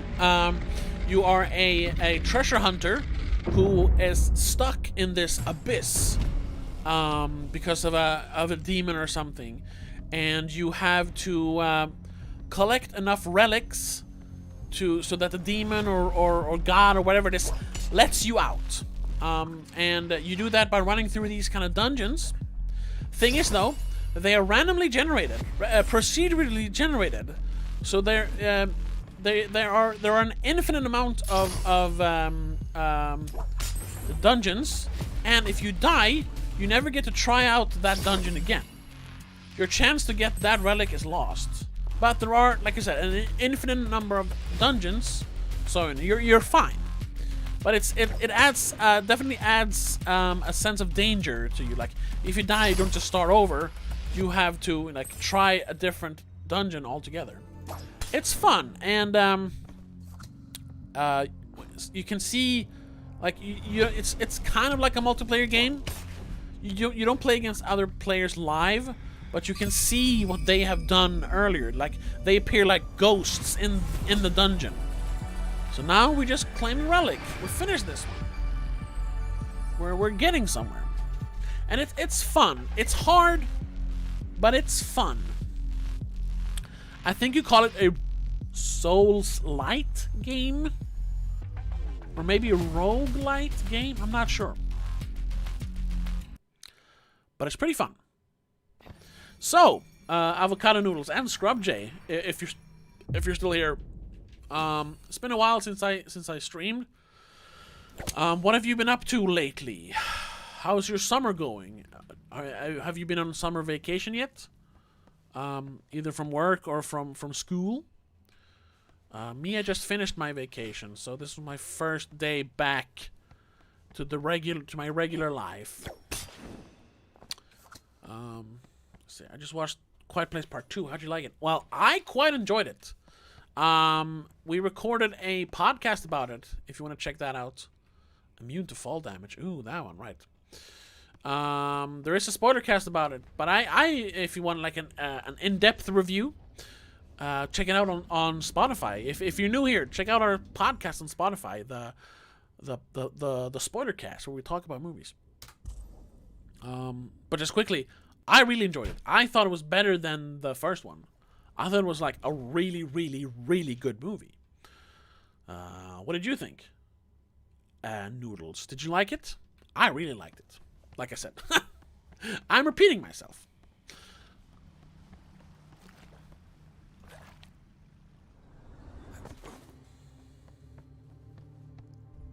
You're considering unsubscribing to Netflix.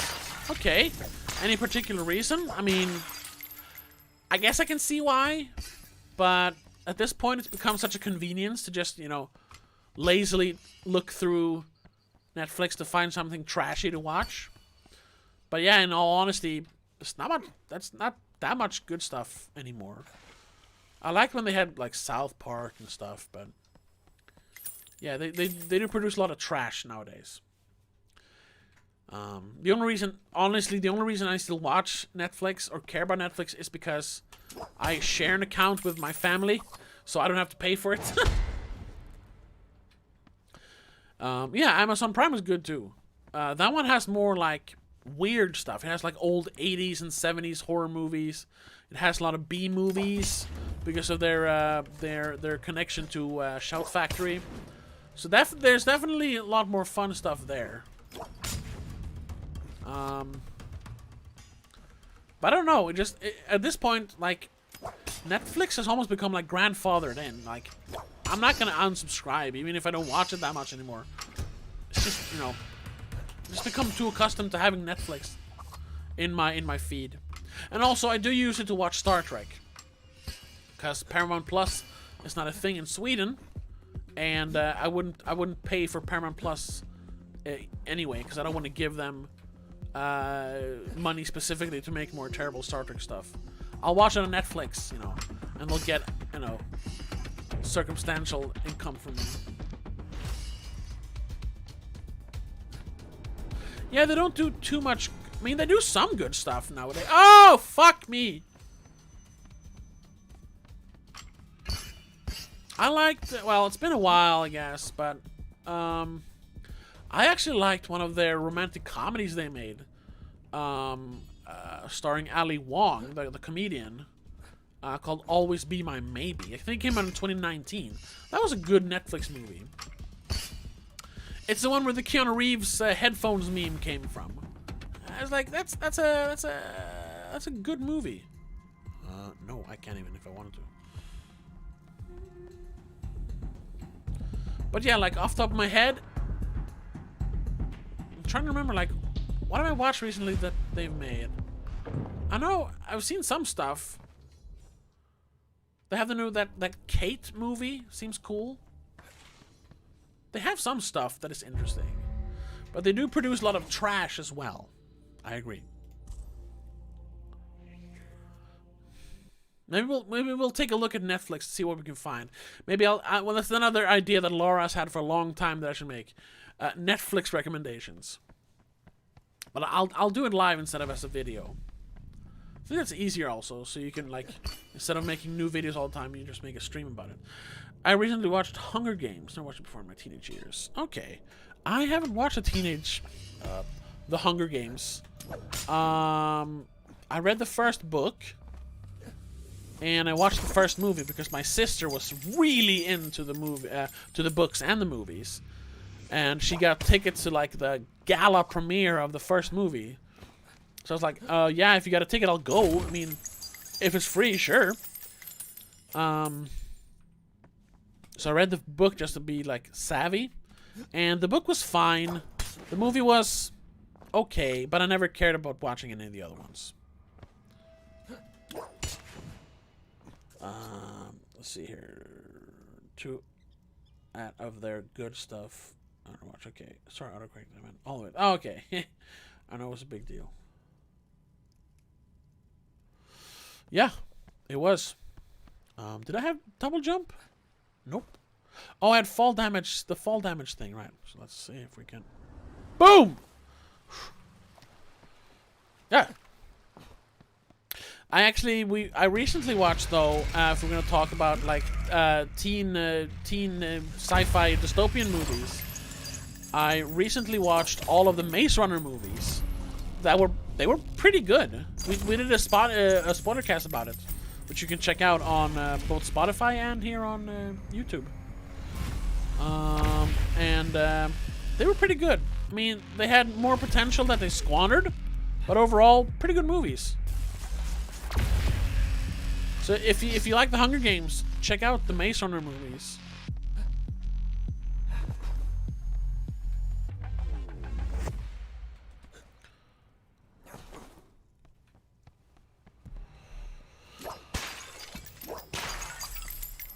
But that's about the extent of my young adult movie watching. I saw the first Twilight movie, and I did not like it. Did not like it. Not even like, oh, I hate it because it's Twilight. No, it's just, it was a bad script, you know? I'm gonna eat dinner. See ya. Keep it a good Thank you, man. Thank you for hanging out. Don't forget to subscribe if you haven't already. And check out the Patreon for exclusives. Enjoy your dinner, sir.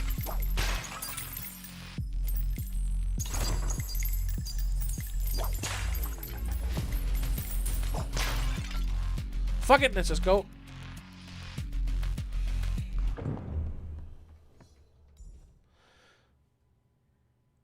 Bye-bye, Scrub J. Bonus heart. You know what, fuck it. I'm just gonna buy another one right now. I don't care. Another bonus heart. Yes, indeed.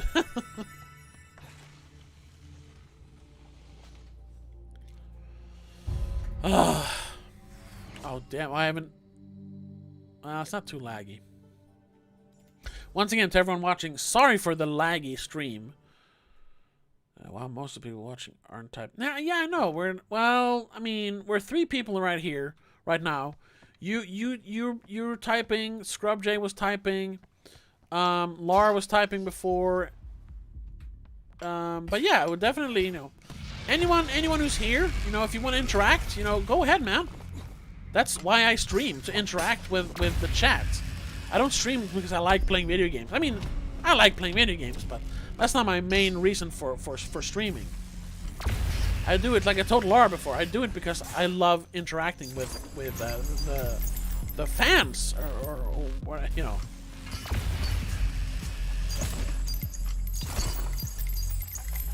With the audience, I should say, not the fans. That sounds pretentious.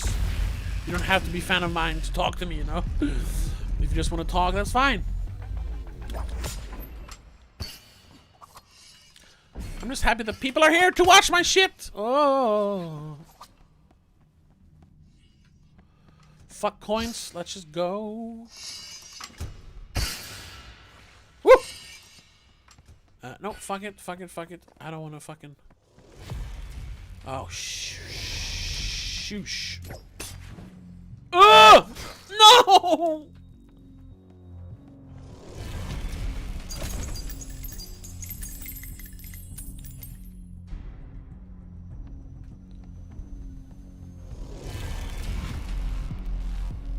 Ah! I do not know if this is a hard level, but it looks... Oh no, this is... Every level is basically the same difficulty. Because they're all, like I said, they're all randomly generated.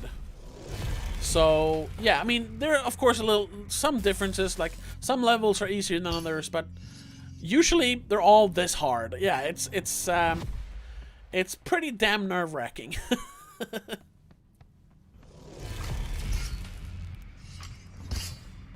Oh, my Lord in heaven. I don't even know where I'm going. That's where I'm going. Run! Oh, thank fuck, man. Well, we made it. We fucking made it. And, god damn it. Well, pick the hover slide. Or the long whip, sorry. I need more health, because I'm not going to survive with just one heart. I can feel it. This is not going to work with just one heart. No, sir, no. No.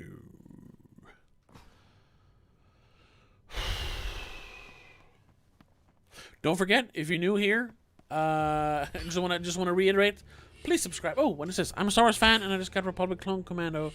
It's such a good game for 2005. I've heard that has like a forgotten gem. I've heard it's a good game, but it's kind of hard to find nowadays, isn't it? No, it should be on EA Origin, right? I'll have to look into it. But I was gonna say, if you're new here, I know Avocado Noodles, you're a veteran at this point. But if anyone else is new here and you like the content, be sure to like and subscribe. And if you really want to support the show and get a bunch of extra content, check out the Patreon. there's links. There's a link tree down below. You know. For $3 a month, you'll get extra. Oh fuck! Fuck! Sorry. God damn it! I was fucked. He was gonna shoot me. God damn it! Check out the Patreon. Commentary tracks, early access to videos, extra episodes of the podcast. $3 a month. Sorry for shilling, but I gotta point it out. Yeah, they ported to all the new consoles on PC before the OG Xbox. It's crazy hard to find. Yeah, okay, yeah, sure. It should be pretty easy to find on PC. Okay, let's try another one. We can do this. We can fucking do this. Don't give up. Never give up.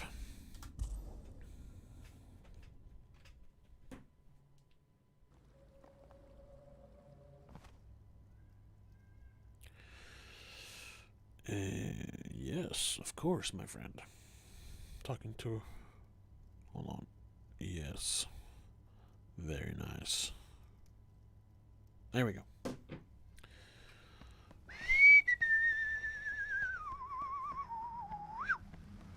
Where are we going? Oh no, you know, I'm not in a rush. I'm actually gonna run the way you're supposed to run here.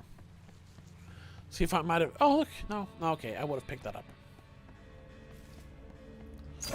There we go. Alright, since we're a bunch of people here now, I don't know if everyone here, if there are any new watchers, are you enjoying the game? Should we play something else, or should we, like, check out movie trailers, or just, you know, talk in general, or should we continue playing the game? Oh, your other stream got 400 views. Yeah. The streams, even though I don't have a lot of people watching live, the streams do pretty well, like view-like. People click on the views, click on the streams, after the fact, you know. So that's good. That's why I really have to try to be more consistent in streaming like this to get more views, you know. But what do you think so far of this game? Anything you find interesting, or should we try something else? Because I know, since I've failed a couple of times now, I know that a rage quit is coming. I'm just warning you. And then we're gonna have to do something else. But until then, you know, I'll keep playing if you like it. Yeah, boom.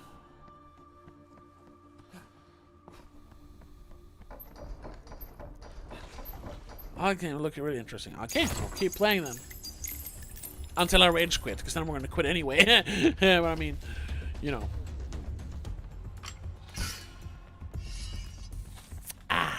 Oh God! Look at this. Wait, I can do this. I can cheat. Ha! Well, not cheat. Just find another way. Oh! Come on! No! No! No!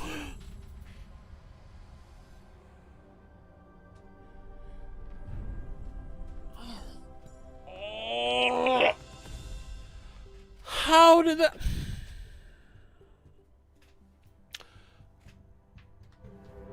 I'm not angry. I screwed up. It's not the game's fault. Get wrecked. Get wrecked indeed, Laura. All right. Let's try again. I gotta have a sip of liquid. I'm thirsty here. All right. And I lost the goddamn whip again. Gotta pay to get it back. Let's go. Okay, I can feel it. This is a good one. This is a good one. We're getting it this time. We're gonna fucking get to the ending here. Okay. So 4 other people tried and failed here. Let's see if we can do any better. Aho hee ho. But I'll try. Yeah! Jesus Christ. That's bad. I probably missed some coins there, but fuck it. Oh, no! No! No! No! After I rage quit, I should play a relaxing game. Yeah, probably. What the fuck? I backed down into it. Why? Oh, what a fucking rookie mistake. Whatever. I'm fine. I'm good. I'm calm. I'm zen. We're gonna get through this. It's a minor setback. I got this. We got this. We got this, okay? We fucking got this. Ah! I'm cool. I'm calm.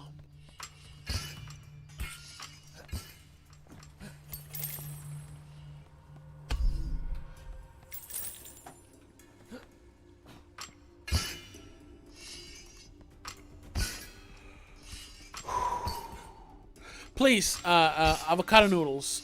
You gotta help me with the relaxing games. If you know any good relaxing games, get me a list, man. Is there an end to this game or is it infinite levels? I think that there technically is an end to it. Like when you gather enough relics, I think you will get to like an end. I think, because that's what they said. The demon who trapped me in here, whatever, the god, the whatever it is. But I mean, I think it's designed to be like a never-ending kind of game, you know, procedurally generated so that you can keep playing forever, you know, because that's, you know, that's what people want nowadays. They want games that never end, you know. But I think there might be like an ending, and then you can just continue after that if you want to. I hope there's... Fucking Jesus Christ, I thought I was gonna die. I hope there's an end to this, because I don't like games just going forever. I like I've said before, I like a good story. I don't just like... Ugh. I play games for the stories, not for the gameplay. I mean... This is definitely more for the gameplay than the story. But the story is still important to me. That I'm here as a adventurer who got, you know, cursed. And I gotta try to find my way out of it. I gotta go have our next stream. Bye. Ah, man, thank you for hanging out, Avocado Noodles. It was fun to see you. We'll do this soon again, man. I'll try to stream more often. You're always welcome.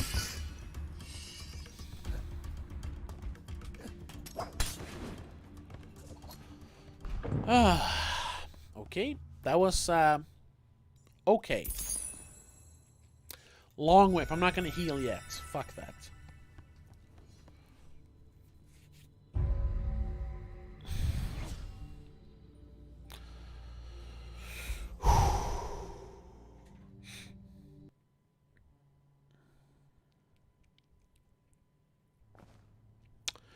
Maybe we should do a we haven't done that in a while. I mean, we've only like done it once, I think. But a watch party. Remember when we did the Train to Busan watch party? Were any of you who are here now, were you there for that stream? When me and my sister and, you know, all the chat watched Train to Busan together? We did it as a preparation for Peninsula. Oh shit, what happened? That was fun. We should do another watch party. Just watch just watch a movie together for fun. Oh! Fuck me! Why did I do that? Now I really gotta fucking heal, man. Oh, shit!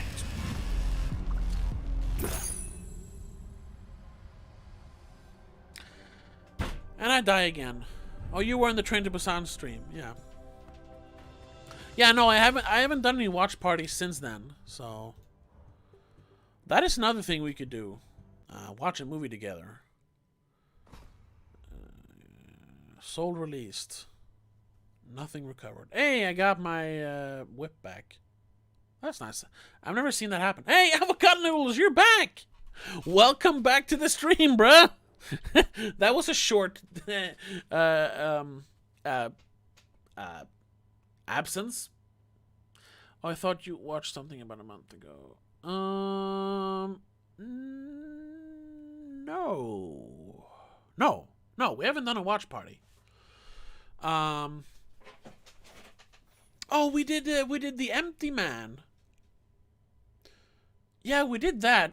That was kind of like a watch party, but it was more like a live reaction track. Which we uploaded as a podcast.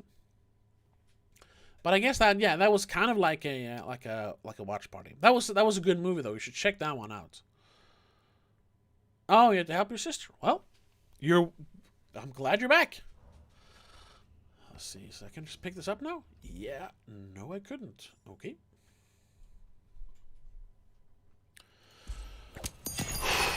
Okay. What's this one? Gain 1 heart container. Standing in water hurts you. Let's try it. I know we stand in a lot of water, but if I use this whip and I successfully finish a dungeon with this whip, the negative effect of the whip will be removed. So this will be a very good whip to have later. We did a live commentary track a while ago for a movie called The Empty Man, which was a movie that, it was basically released without any advertising at all. Like, there was like one trailer.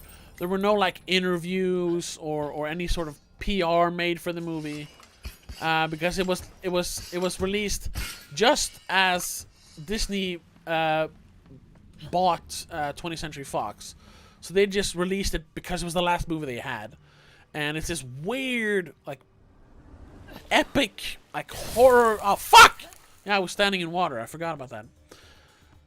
Epic, like, almost 2.5 hour horror movie, or horror thriller, really. And they, like, tried to sell it as a teen slasher, but it's a lot more, like, complex and interesting than that. It's a really, really good movie. You can check out our commentary track, and I think we made a Patreon exclusive actual podcast about it as well.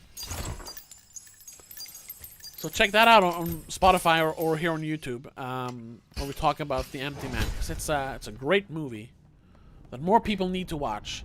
It has the potential to become like a cult classic, and it deserves to be a cult classic. So definitely check that one out. Definitely. Ooh, can I get over there? I don't know. This is dumb. This is so dumb. Why am I doing this? Fuck yes! It worked. Whew.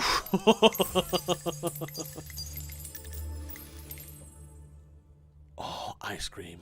I don't have any ice cream at home. Maybe I'll go buy some later.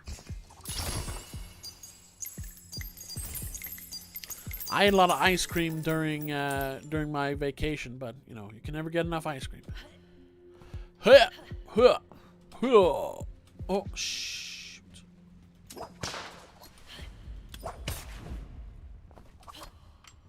Ah! Oh fuck me, bro!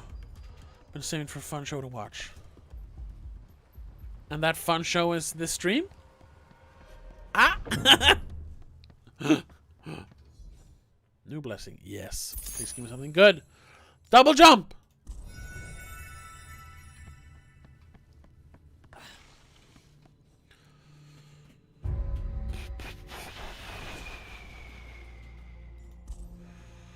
Okay, so far so good. I gotta remember to stay away from water, though. Stay away from water. Keep forgetting that. So far, it hasn't really hurt us too much, but... Let's see here. Where do we go? Where do we go?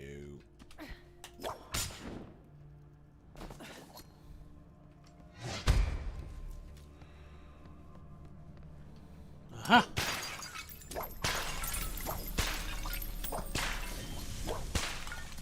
Frozen yogurt or ice cream, which one do you like better? Probably ice cream. I mean, frozen yogurt is oh, fuck! See, I was standing in water again. God damn it. Frozen yogurt sometimes can feel a bit more, exclusive. But I still think I prefer ice cream. It's just, oh, thank you so much, avocado noodles. So even though I think I like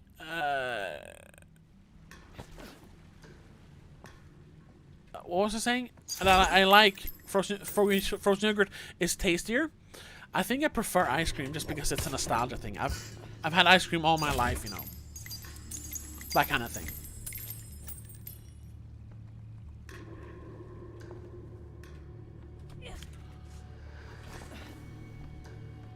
And ice cream will always be, you know, fucking ice cream.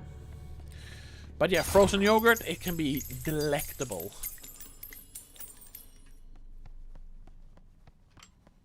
Woo.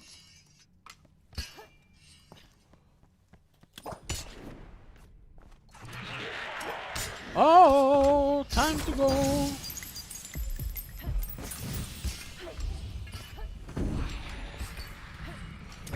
Yeah, fuck me. Oh! Where am I going? Is this the right way? Yes. Jesus fucking Christ.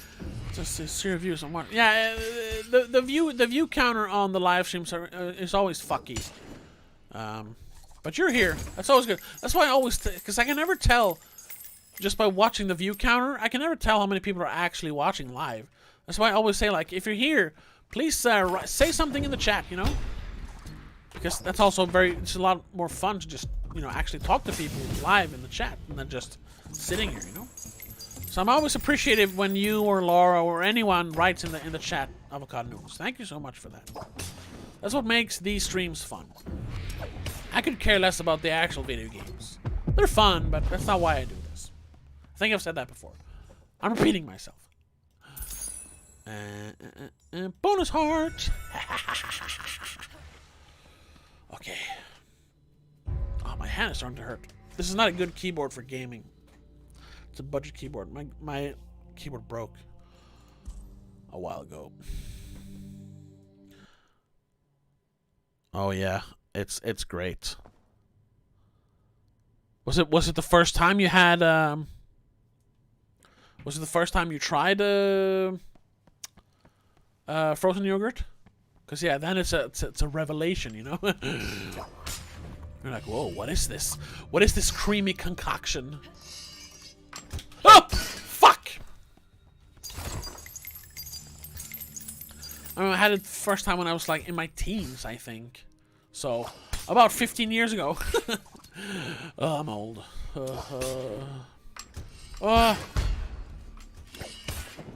All right. So yeah, I assume you enjoyed it. It's quite. I mean, it is similar to ice cream, but it's also quite different from ice cream. It tastes different. The consistency is different. It's a whole new world of ice cold treats.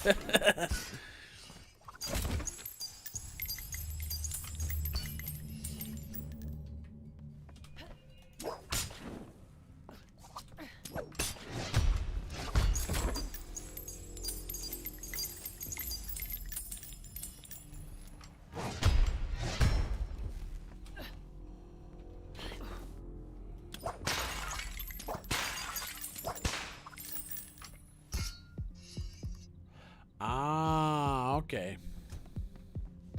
Well, that makes sense. Ah, fuck. I never really...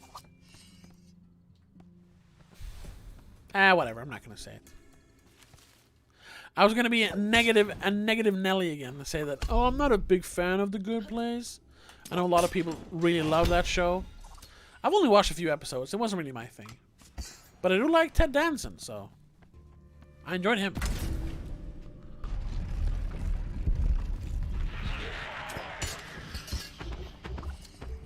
Ah! Okay, fuck. Oh! Run! Oh, run! Jesus Christ. Sorry for screaming so much. I'm getting nervous again. Because we're getting close. But I'm making all these stupid mistakes all the time. I'm gonna... No, I'm not gonna say it. Oh, fuck me. Oh, God. I thought the first season was pretty good, but that's just stale. Yeah, well, that's what I say about most shows. First couple of seasons, like the first 4 seasons might be good, but after that, most shows should end. I have, however, I should say, because I have been watching Star Trek now, Star Trek The Next Generation, for a long while, and I've just started the 6th season. That show actually gets better. But it's because it's not like one story being told over seasons and seasons. It's new adventures every episode. Sometimes it's like a double episode. And first season is pretty bad. It has a few good episodes, but mostly it's pretty bad. The second season was a little better. Third season was even better. And then the fourth season was like almost all great episodes. Like some of the episodes was some of the best TV I've ever watched.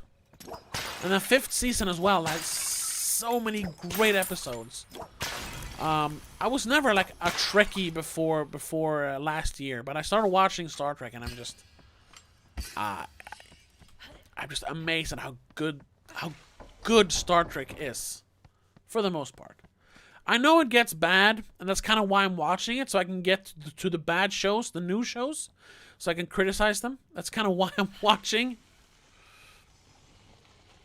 But I also, in doing that, I found like a legitimate like love for old Star Trek. So, at least that's something, you know? Oh, fuck me.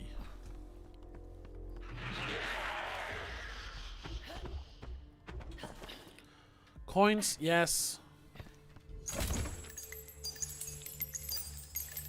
Have you watched any Star Trek? Any Star Trek fans here? I know it's kind of a niche series, and I'm kind of late to the game discovering it now, but... Oh! Jesus Christ.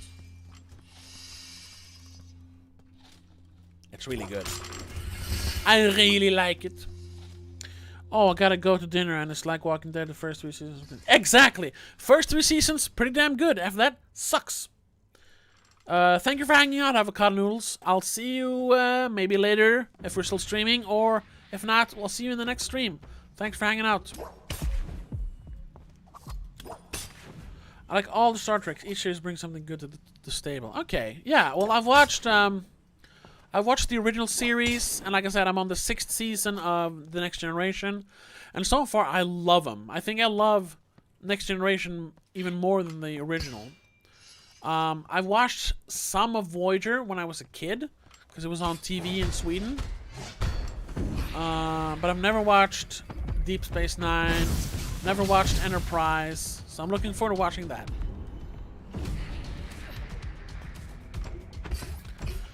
In DS9 and Voyager, they started to focus on action to keep people's attention. Ah, okay, yeah. That's what I'm hoping, they don't do.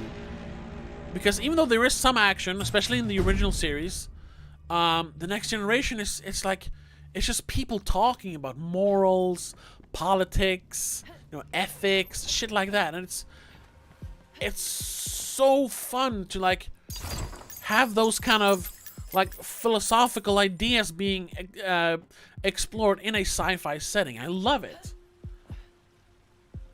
I really like Enterprise. I want a Vulcan waifu. I mean, I am mostly because Marina Sirtis is smoking, but a beta Zoid would be fun to engage in a relationship with. Yes, indeed. Or that even though that's kind of a complicated idea. The episode where two planets are going to they've been warring for like centuries, but now they're going to make peace with the marriage of they're gonna one of the planet's leaders is gonna marry this woman who's been bred specifically to marry him, to make peace. She's played by Famke Jensen. She's called I don't remember what the it's called, something specific. I don't remember. But Famke Jensen, like her whole thing is that she enjoys catering to other people's emotions, like on a fundamental level. I mean, most people do that. They enjoy when people around them are happy, you know. But like her entire being is just, you know, she wants to serve, you know, to please. And yeah, she's bred for that, which is kind of like breeding not a sex slave, but a love slave, which is, yeah, problematic. But the way she explains it, she is, you know, a specific, like she is a unique being that only comes about like once every 100 years or something like that. Even though there is a problematic nature to her existence, the fact that she only exists to please others, god damn, the way she acts in that episode is just, it's very, very intoxicating. Even oh, we did it, by the way. Even Picard falls for her. He can't resist her charm.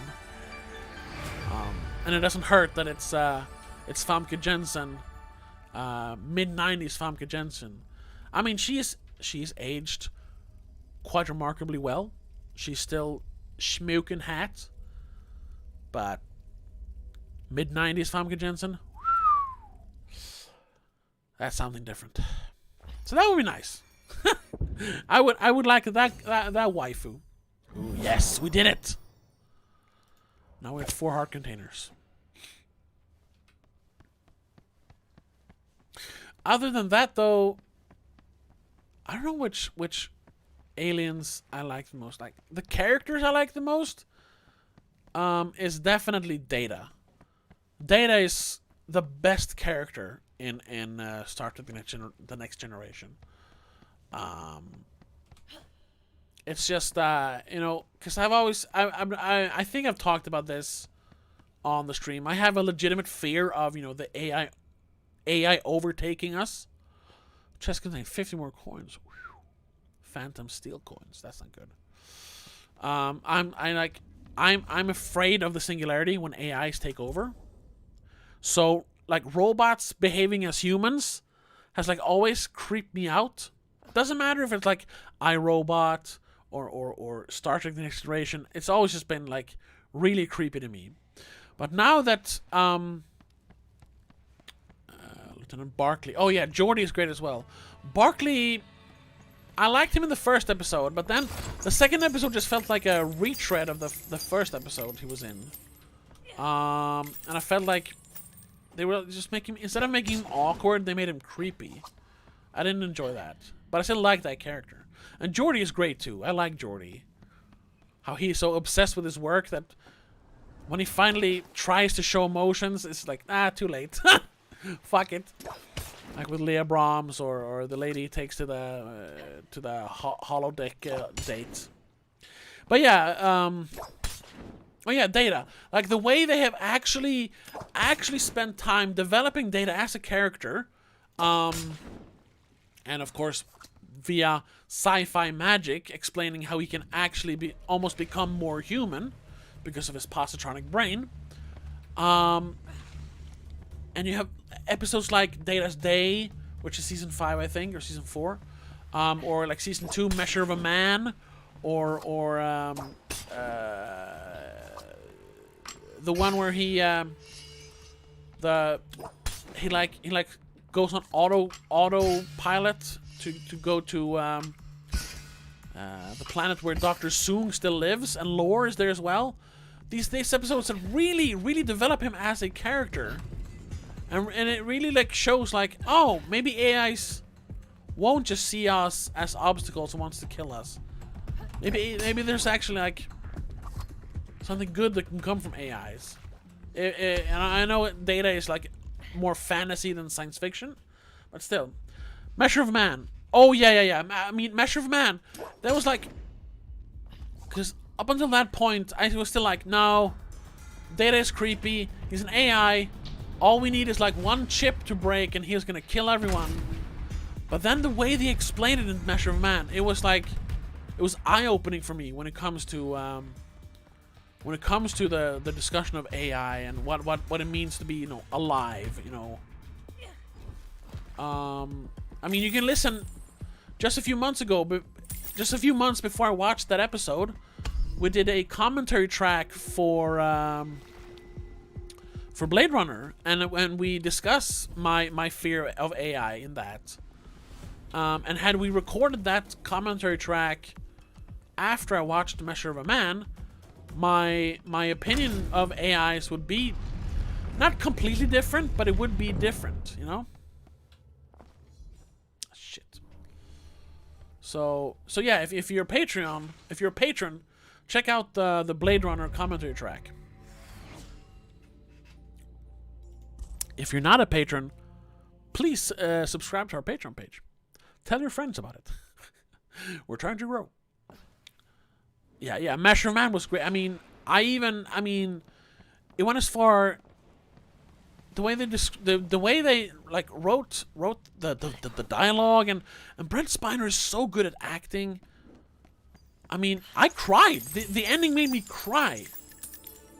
Cause he's glad that he's considered like an individual, but at the same time, at the end of A Measure of Man, he's still like. He still has to recognize that he is an android and he's not a human, even though they consider him an individual. And it was heartbreaking, kind of like Data's Day when he's like makes all these little discoveries about himself and his humanity and all that. It's just, oh, it's so good. Ooh, another great episode that I just watched. Another one from season 5. It's what's it called? The inner light or something, when Picard lives an entire lifetime on a different planet, just like it was, because he he has this, he gets memories from another lifetime that he hasn't lived. He just has the memories implanted in him. At first I thought it was hokey and gimmicky. But as the episode like continued, I was once again floored by how good that episode was. I think it's called The Inner Light or something like that.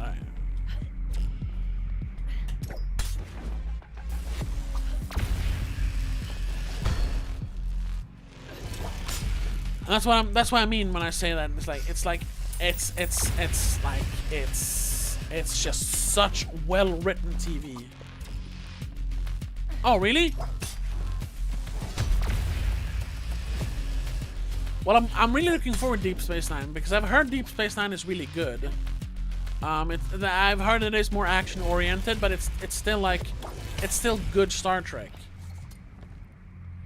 So I'm eagerly anticipating that. And I'm trying to watch it I'm watching it all in chronological order. So I am going to start watching Deep Space Nine before I finish The Next Generation, because they did run at the same time for a while. So like halfway through season 6, I'm going to start watching Deep Space Nine.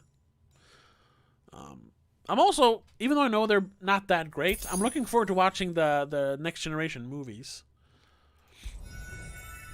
I bought all like a while ago, last year, when I started watching Star Trek. I was like, I'm going to super prepare for this. Never finished TNG, didn't want to mention. That's like me in Lost. I never finished Lost. Even before I had like started watching The Next Generation, I bought this this box. It's got all 10 of the Star Trek movies in it. So I've watched the first 6 movies, the ones with the original crew. But I'm really looking forward to watching the Next Generation movies. I've heard they're terrible, but I can't wait. I can't wait for the jank. There we go. Let's continue. We're almost at the end.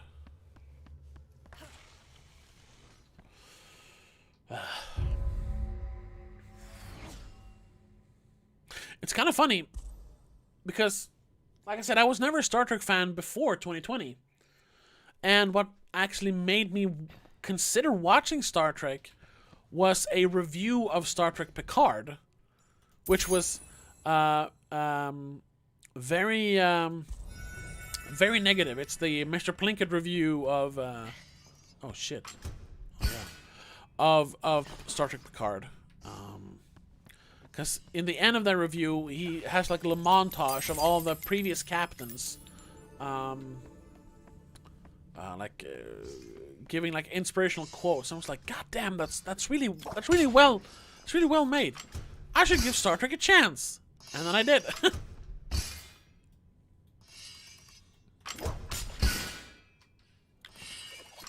And so far, and also because I had decided in like 2017 that I had given up on Star Wars. I had been a Star Wars fan since I was 7 years old.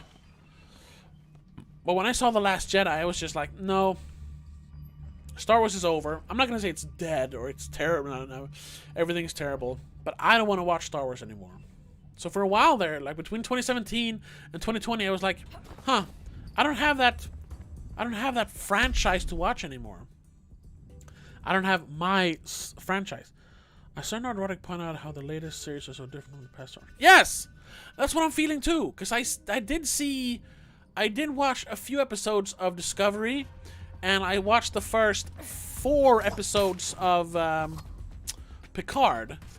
And I know some diehard Star Trek fans are adamant that like it is actually Star Trek. It's just made in a different way, and I can see that to some extent. But like, there's so much stuff in those series that is just not compatible with what Star Trek is about. And I'm not trying to like gatekeep. I can't really gatekeep because I've only been a fan for like a year and a half, basically. But like the fact that there are people in Star Trek Picard that are poor. There are humans living on Earth that are poor, and that's not a thing in human society in Star Trek, you know. I don't know if the morals of the past is completely ignored today, but I suppose she's captured as a style command. Sure, yeah. But I mean, Star Trek Picard is an old captain, and he still acts like a completely different character. And I understand that Star Trek Discovery is a show that takes place during a war, but it's still strange to see the blatant disregard for like morals and like the code, the prime directive in so much of Star Trek Discovery. It is strange, and I understand it's made for a new. Yeah, exactly. Like what Starfleet captain would do that? It's insane. And I'm saying this, and I'm not even that deep into the fandom yet. But it just doesn't make sense for them to do that. That's not what they're about. TNG talks so much about working together and working relationships. Yes, that entire show is just people sitting around tables discussing problems together. It's not, I'm going to shoot you, I'm going to kill you, war, explosions, emotions. There are emotions, but they're subtle, you know? They act like humans, not characters in a TV show. And I'm amazed, like, watching The Next Generation today, I'm amazed that, I mean, it is a cult classic, but, like, I'm amazed that it isn't more, like, highly regarded, you know, among, like, TV fans in general. I think it's just because maybe because it is a sci-fi show. It's kind of harder to get into than, like, I don't know, Sopranos, you know. But, I mean, I would put The Next Generation, like, when it comes to writing and directing, I would put it on the same level as The Sopranos. Now, The Sopranos have a lot less episodes, so they're more consistent in quality. But, I mean, overall... Oh, really? That's awesome. Barclay and Voyager. Okay, I'm not gonna like ask you how they do that because of the traveling and everything. Because I wanna discover it for myself. But I'm just like, how do you do that? All right, okay, that's weird. Oh shit. Yeah, it's such a unique concept to like make a philosophical story set in outer space. You see how Barclay is obsessive, he ends up making great discoveries. Yeah. That's what's good about his character. It's just I thought that the second episode he was in, they made him kind of creepy, and I didn't like that. But I still like him as a character. Jesus Christ. Jesus fucking Christ. Oh, God. Where am I going? Woo! I'm just gonna run. I just run!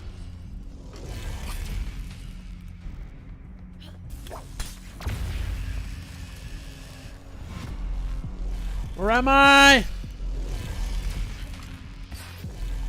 Fuck it, run! Fuck it, run! Voyager brings back Diana Troy. Woo! Oh, you don't? Oh, you don't like Diana Troy?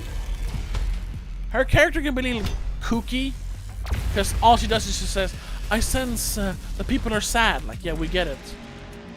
But I like her performance, and I like that the Troy-centric episodes actually like develop her character pretty well. But she's kind of a silly character. I agree. Oh, well, no, I think, yeah, definitely she is, like I said before, she's the hot one. Like, goddamn, Marina Sirtis is hot. But I think they did her enough justice to, like, develop her as a legitimate character as well, I think. So I think she can work despite not having her good looks anymore. Even though, I mean, I've watched interviews from like just a few years ago. I think she's aged pretty gracefully. I mean, she's not as hot as she was, but still, you know, it's still Marina Sirtis, and part of her charm, her sex appeal, is the fact that she's so in tune with emotions. I really like that. That's hot. And we fucking did it! Yes!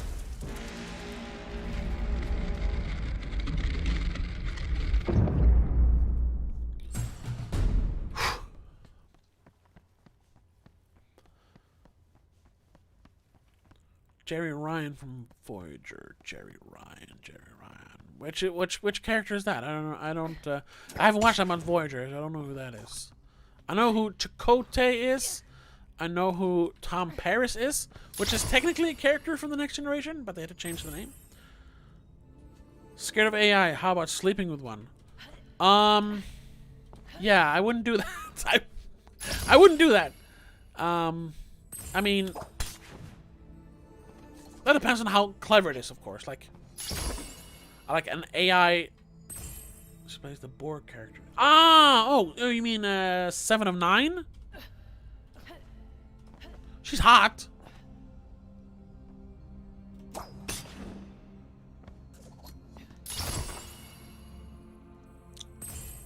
And I know she's in Star Trek Picard. But that's about the extent of my knowledge about that character. Oh, that's a new one, I think. No, it isn't. Apparently had a hard time with other cast members. Oh, okay, that sucks. That's the same thing with, what's her name? Denise Crosby, who played Tasha Yar in The Next Generation. She liked the other cast, but she just didn't feel like the show was right for her. Which I understand. Guess Captain Kate Mulgrew hated the show. How she was oh, Jesus, really? I wouldn't take Kate Mulgrew for the jealous type, but who knows? She's an actress. Actors are vain and pretentious in general. As much as I love acting and actors, they can be very specific, you know. Oh, that's another character. I mean, I don't want to come off as sounding like too I don't know, we'll call it sexist, but you have Marina Sirtis. I saw a video talking about if she wanted to have strong females without needing to sell sex. Oh, sure. But I mean, a character can gain 2 heart containers. Blessings are 30% more expensive. Try that. And I agree with that. Like, you should be able to write a strong female character without having to like make them sexy and like, oh, but she's also hot. But I also think you can strike a balance, because guess what? Hot people can also be like emotionally complex and interesting and layered and be or whatever. You can have both. They're not mutually exclusive. But I can see why, you know, like because of how female characters have been portrayed and still are portrayed to some extent, that you kind of like want to move away from the sex appeal and only focus on like the character building. But you have to understand that hot people can be interesting characters as well. And then the hotness is just a great bonus. You know? What is it? 7.5 has a lot of character. Yeah, exactly. And then it's fine, you know? If it's just that she's a hot lady, well, yeah, then the character is pointless, you know? Then she's just eye candy. And that, while I enjoy eye candy, I don't find that very, you know, as stimulating as a well-written character. The perfect example of that is, or a good example of that is Dana Scully in The X-Files. That is, oh shit. Oh, okay. Dana Scully, I mean, I fear that I might never like find a woman in real life as attractive as Dana Scully, which is kind of scary. Like, it sounds like weeby, sounds a little incel-y, but I'm being honest, like, because Gillian Anderson, once again, mid-90s Gillian Anderson, so hot, but the fact that she's also like smart, yes, Scully for the win. She's smart, she's clever, she's intuitive, but she's also like complex in the fact that she doesn't believe in aliens, but she has this faith in some sort of god. Makes her like interesting as a character as well. She is the hottest TV character ever written. And her looks is only about 10-20% of that. The rest is just her as a person, how she's written. So fucking hot. God damn it.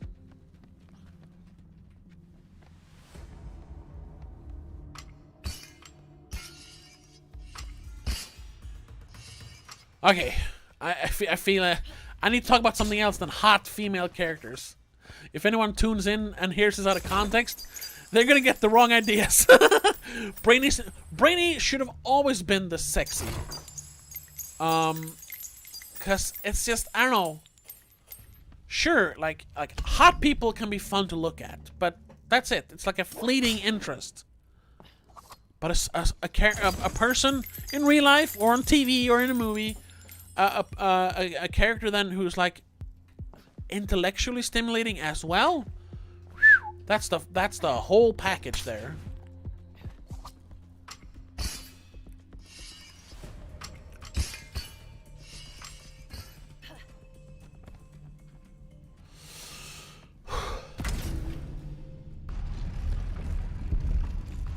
Here we are. Expensive, but worth it. For the double jump. That's why, like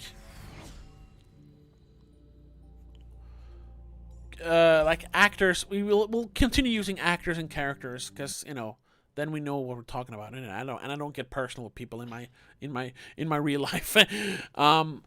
It's like people like what's her name? Fuck. Shit. What's her name? She was in the Transformers movies, the first two, but then she got fired because Michael Bay acted like a pissy little kid. Megan Fox. Megan Fox. For the longest time, new adventure ever. I liked the beginning season of Supernatural because. Yes, I watched the early episodes, but I couldn't continue watching after like a couple of seasons. Oh, fuck me. Yeah, Megan Fox, yeah. At first, it's like, ugh, sure, she's really hot, so, I mean, I enjoy looking at her, but that was the extent. But then last year, my sister actually recommended that I watch Jennifer's Body, and I was like, sure, yeah, Megan Fox in a hot movie. But the more you, like, if you actually, like, take the time and watch that movie the way you should watch it, and then also take into the fact that the woman who directed that movie, and I think wrote it, or was part in writing it, like their initial idea for the character of Jennifer was really interesting, and there are still parts of the original character in the movie that makes that character and that movie much more interesting than just Megan Fox is hot. And after watching that, and then watching interviews with her about that movie and about other movies, you realize, like, huh, she's more than just a pretty face. So that was a nice eye opener. And that's why I don't. Oh fuck. That's why I have a not like I don't think they should be around, but like. Most women on Twitch, like I can't enjoy it, like, cause when they're only like doing the like pool streams, and all they do is just sit there, so little 12-year-olds can be like, sure, they're hot, but there's nothing else there, and it feels, I don't know. It feels like we're missing out. Now, some of them, though, have proven me wrong, and they're not just a pretty face. But for the most part, no. That's why I dislike the whole Twitch thought thing. Even though it's not completely fair to all to just generalize that way.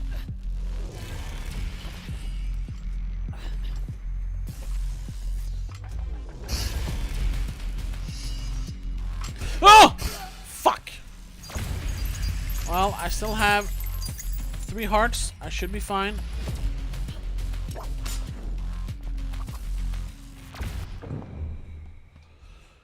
Oh, thank God. Can I fill it up? Nope, but I have a lucky landing. That's something at least.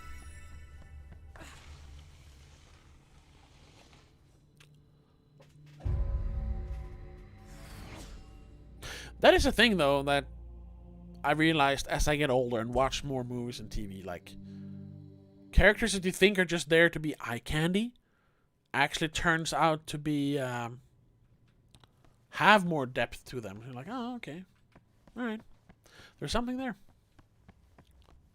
Not all of them, though. Becker, Ted Danson. Huh. Becker. It sounds very familiar. Becker. What was it about? Is he a doctor? Does he play a doctor in that show? It sounds familiar, but I can't place it. I think I've seen it, or parts of it at least. You know me. Oh, fuck me. Jesus Christ.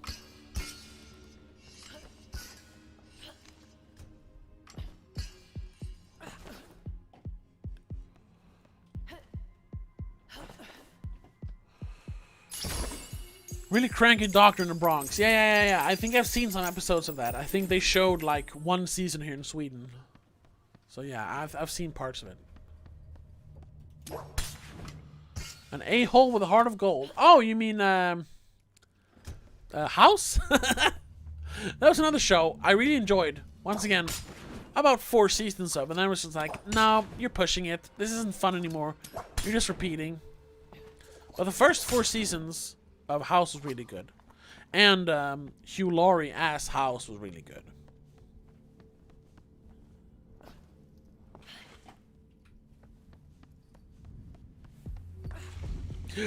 Jesus Christ. I made it.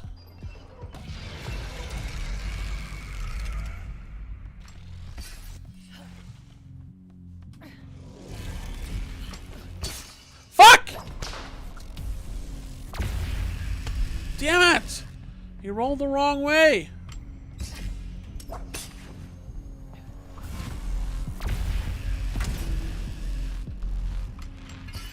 No! Why did I do that? Why did I do that? There's no reason to do that.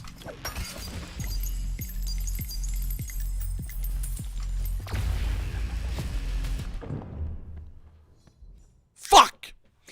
Baker was a promising researcher who gave it all up for a small practice in the Bronx. He complains at the diner a couple times a day and annoy everyone. That sounds like fun. And Ted Danson being cranky, that can be a lot of fun. I'll see if I can find that on some streaming service.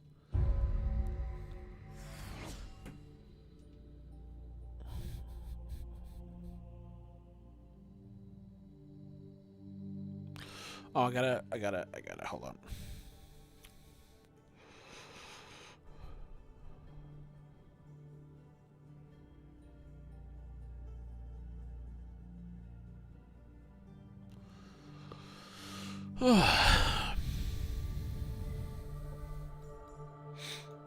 Okay, here we go. Last room. Gotta open the doors. But we only have 1 heart left. Fucking God. Oh, but there should be enough coins in here to... So maybe I can heal at least. Let's see. I remember liking the show as a kid because the actress from the Saw movie. Oh, with the curly hair? I don't remember her name. She dies in like she dies in one of the Saw movies, right? If it's the one I'm thinking of. Oh no, wait. Do you mean the police woman or the woman who plays the doctor's wife in Saw?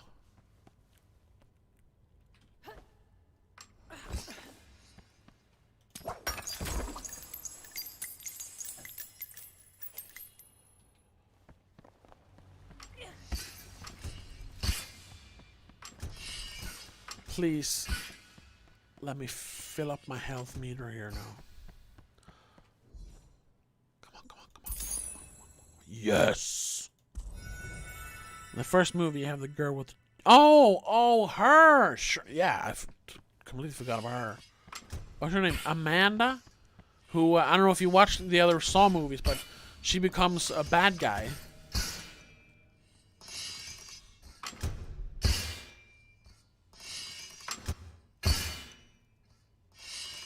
She's in Becker?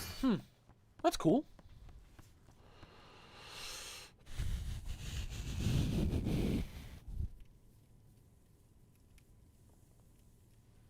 There we go. Now we continue.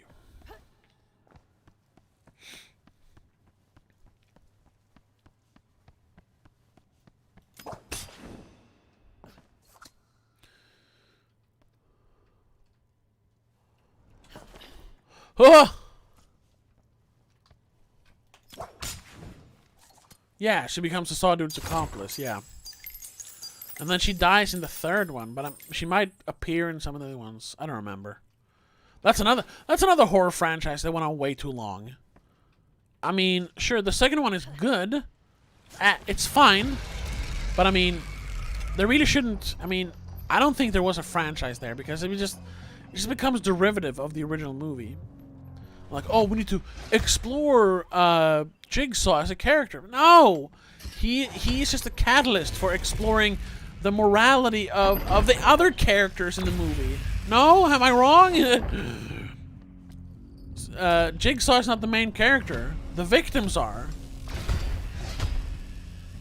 That's true. That's true. And I am a fan of the Resident Evil movies, so I am a little bit hypocritical. But I've always stated that I'm not, you know, I'm always a little bit hypocritical. Because I do enjoy the Resident Evil movies.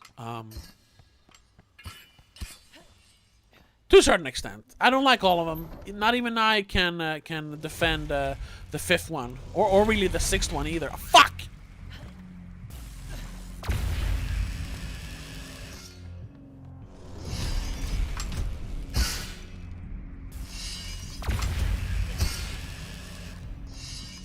Ah! Fuck! Nah, we're fine, we're fine, we're fine, we're fine, we're fine. Oh, that's... yeah. That's another... well... ow, fuck. She is, no, that's another one. She's really hot. In the movies. But after, like, watching her, like, doing, like, stunt work and talking about the acting and everything, like...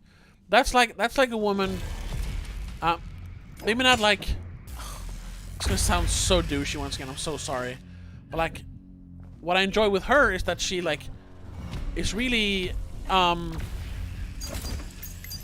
she's like genuinely like interested in the stunt work and everything that goes into that shit. And that's what's kind of hot about her. Plus, she's hot.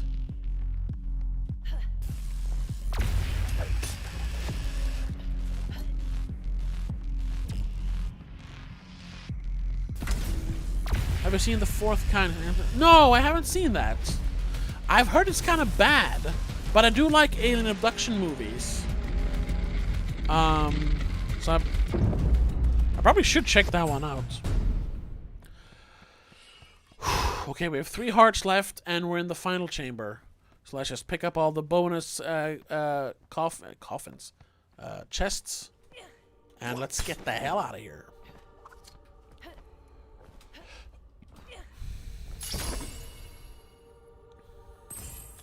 I really liked the end of Screaming. Huh. Well, yeah, I need to check that one out then. Because that's the thing. I always say that, you know, I like movies as long as they're, like, well made. But I still like some bad movies, you know. Like the Resident Evil movies. Or some movies that, like, are bad, but they have an element in them that I really enjoy. Like alien abductions. I love alien abduction stories. So there's a found footage movie called... I think it's called Abduction.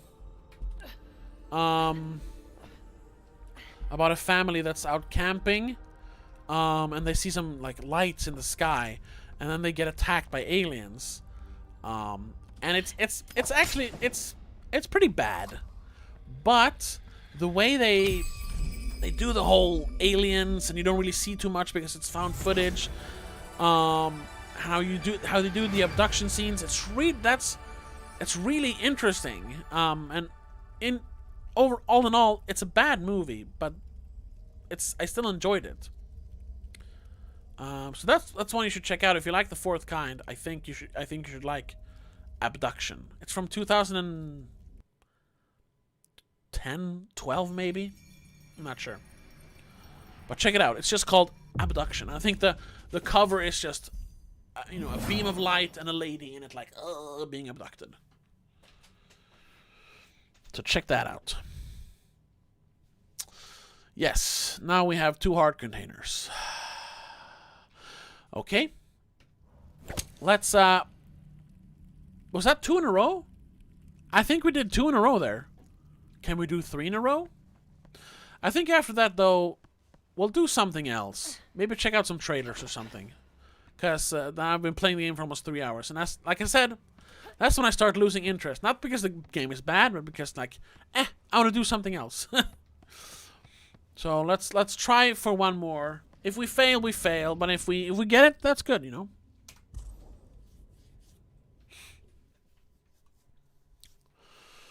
Man, I've been doing well. like I said, the first month I played this, didn't get a single relic. Today, I've got like, what, 6?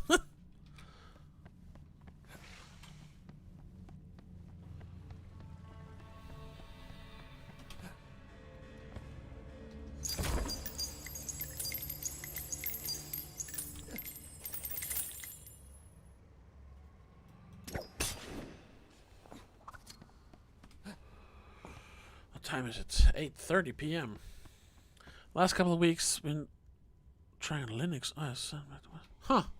Yeah, I am not enough of a computer savvy guy to try and use Linux. I'll just stick to normie ass Windows.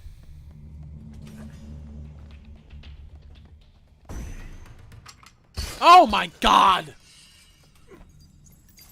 That was bad. That was really bad.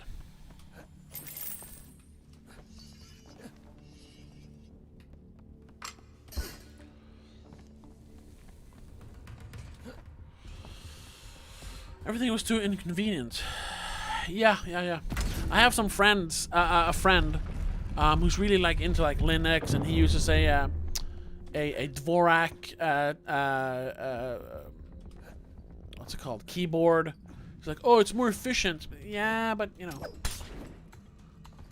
yeah. When it comes to computers, I'm a normie. I'll get into the weird stuff when it comes to like movies and things like that. But when it comes to computers, nah. Give me a pre-built PC with Windows 10 and I'm happy. Cause I don't understand anything.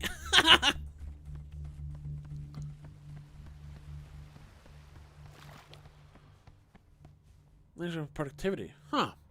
Well, yeah, gaming. It's kind of like using an Apple computer. Like, yeah, it's great for like editing and yeah, any kind of like movie or picture editing, or like just creativity in general. But as a gaming computer, most Apple computers suck, right? That's just what I've heard, you know.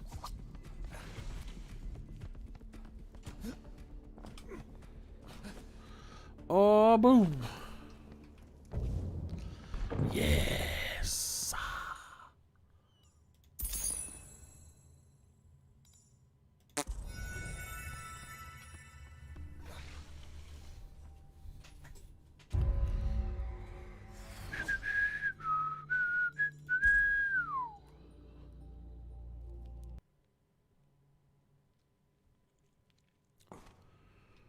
Let's go. Oh, I just got nervous. I don't know why. I keep seeing videos of people saying Linux is so great and easy and expensive. Huh. Yeah, I think that's the thing. The learning curve is quite steep, but once you figure it out, it's supposed to be much better than Windows. And I can see that. That's usually how it is. Like, the ones that are easy to learn are, you know, they're good, but, you know, they have limitations.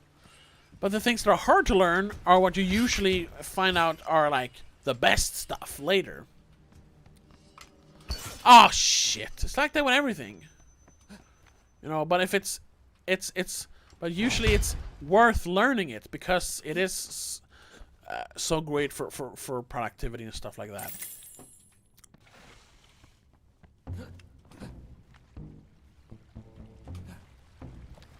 Ah, fuck. I know I watched, I don't know if you watched Linus Tech Tips. It's a tech channel. Like, yeah, I mean, you've probably heard of it. It's like one of the biggest tech channels of all time. And they have a guy, I don't remember his name, but he's a big Linux advocate.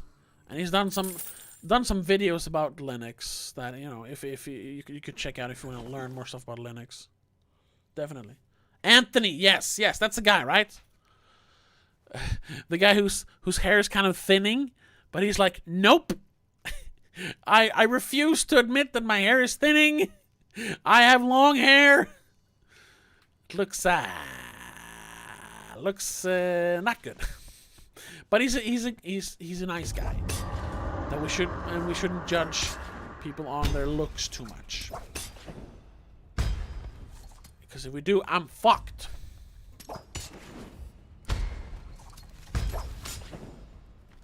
Woo! Yeah, that's a channel like 60% of what they talk about on that channel, like not like 60% of the videos, but 60% of the content in the videos just goes right off over the top of my head. But I still enjoy it because they're very passionate about it, and sometimes I actually get some information like, huh, oh, okay, that's good to know. Yeah, Linus Tech Tips is a really good channel. I've been watching it for many years now.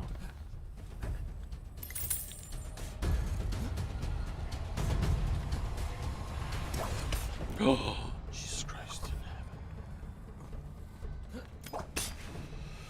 heaven. I think we're gonna make it. Jay's 2 cents. Yeah, I watched him a little bit. But like I usually do, I just if I find one channel, I stick to that. So I watched some what's it called? Something Nexus, Tech Nexus, something like that. The one they call Tech Jesus. And I watched some Jay's 2 cents and some other smaller tech channels, but Linus Tech Tips is my favorite. Lucky landing. Okay, we're doing pretty well so far. Pretty well so far. Oh shit. I thought we were at the end. Fuck.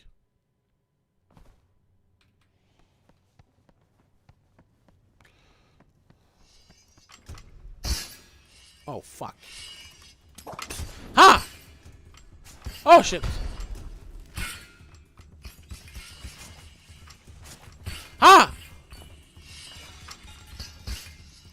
Nothing there? Ha ha!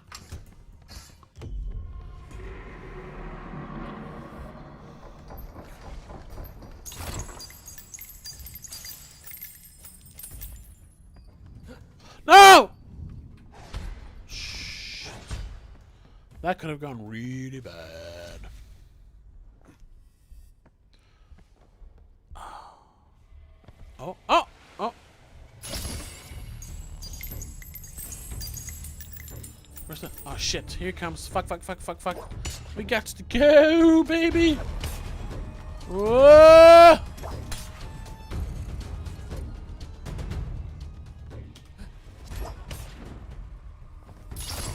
Oh, this wasn't the right way? Shit! No! Wait! Oh yeah, I tried it a bit. I really liked it. But it's one of those games that I liked it, and then I never played it again. I don't know why I do that with some games. Shit! Where am I supposed to go? Ah, there. Fuck.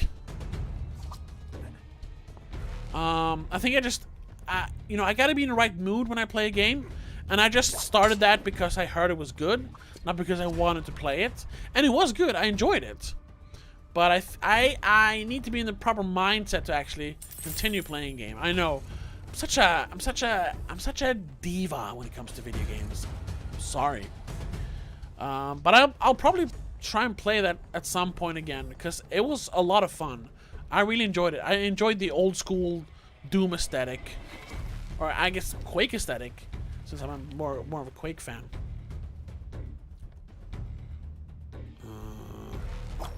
Yeah, boy. Yeah, I really enjoyed it.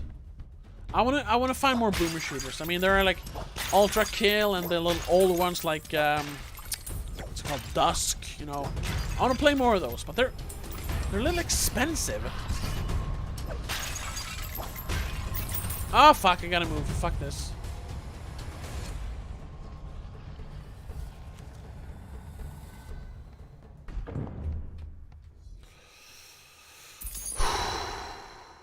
Yes. Okay, now, we can continue towards the end of the level, or we go through that door and pick up some, you know, rare items. I don't usually do that because it usually means you die without finishing the level. But maybe we should try. I'm gonna try. It's probably dumb. It's probably dumb. It's gonna mean I'm gonna fail this level, but let's try it.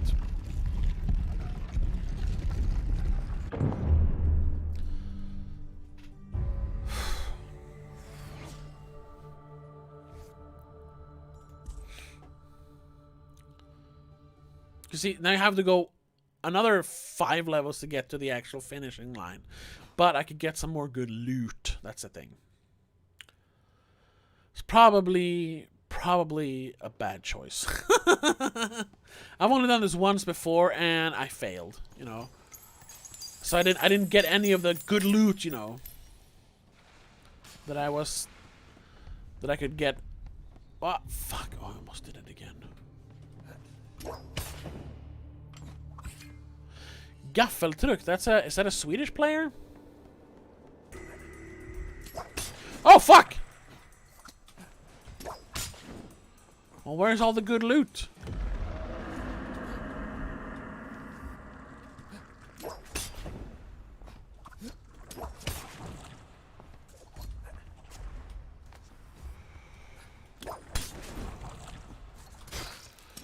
Oh, shh.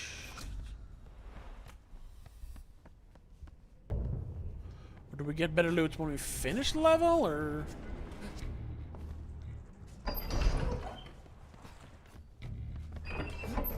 Oh, fuck me. Oh, I saw some of your Dying Light stream. Yeah. I know.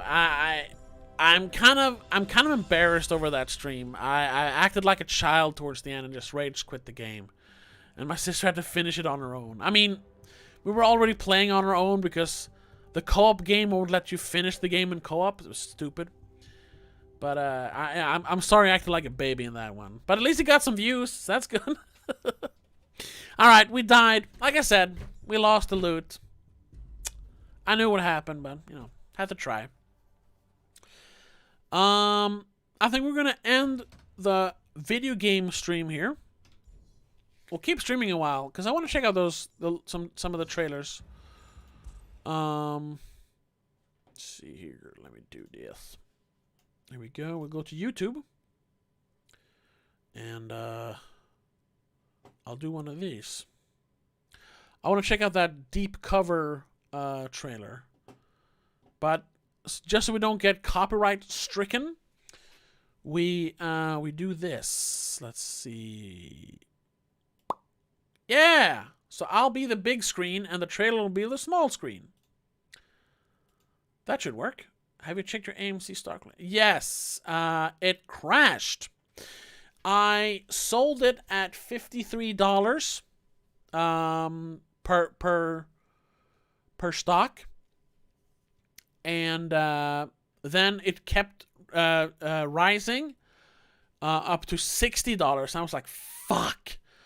I missed a bunch of money there, but then from $60 it just went downhill, and now it's been stuck on like $35 for like a month. So I didn't make maximum profit, but I did make some nice profit. Problem is, I then invested that in some safe stocks, which hasn't really moved much. So I have the money, but it's in other stock now. I took a little bit for myself just to celebrate. I took like $100 just to buy some stuff for myself. But the rest of it I reinvested, you know. But all in all, you know, since I started dealing with buying and selling stocks, I've made a few $100 profit, which, I mean, that's good. But I wish it would have been like a few $1,000s in profit instead. That would have been nice. But still, whenever I get like my hands on some more money, you know, I'll keep investing, and hopefully I can make a pretty penny. All right, let's do this for now, and I'm also gonna sit over here later. Let's watch Deep Cover. I can't spell, but they found it. Here it is. Ah! Ads. Here we go.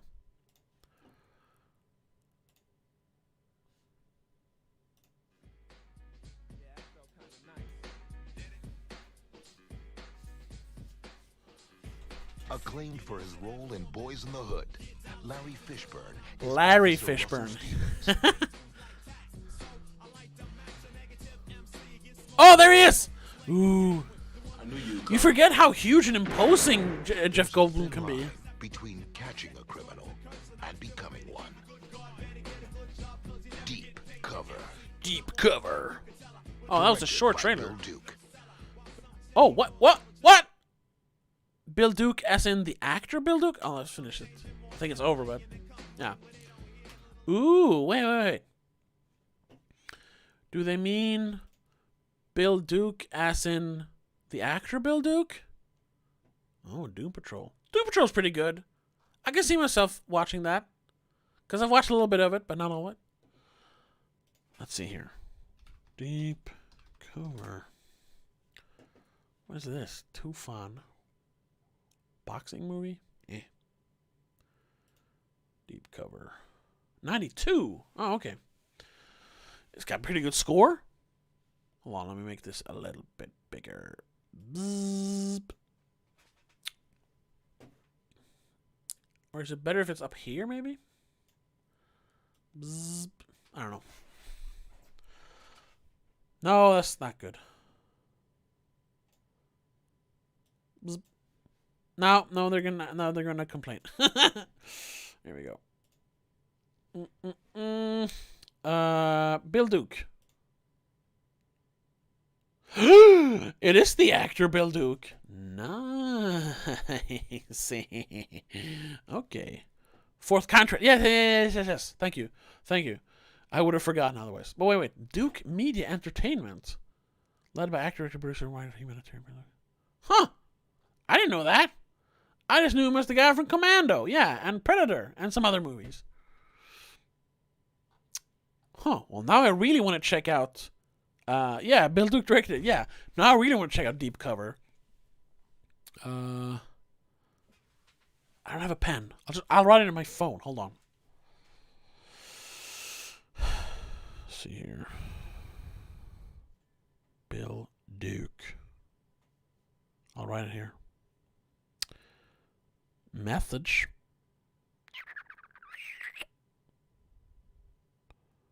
I don't care.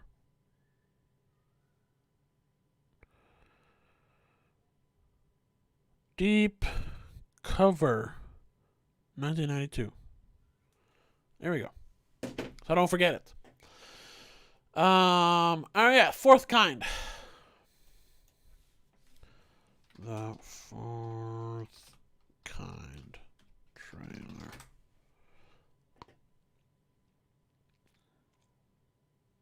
Will Patton. Sounds familiar.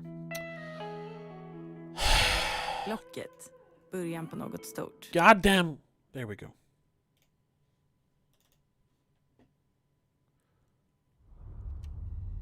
Awoken. Can you state your name for the camera? Dr. Abigail Tyler. Okay, where would you like to begin? Hold on. One quick thing. Why blur her face if they're going to tell us her name? Usually you... Oh, whatever. Maybe it's because she's deformed or something. I don't know. I'm actress Mila Jovovich, and I will be portraying Dr. Abigail Tyler. This film is a dramatization of events that occurred October 2000. Every scene in this movie... Oh, sorry for pausing again.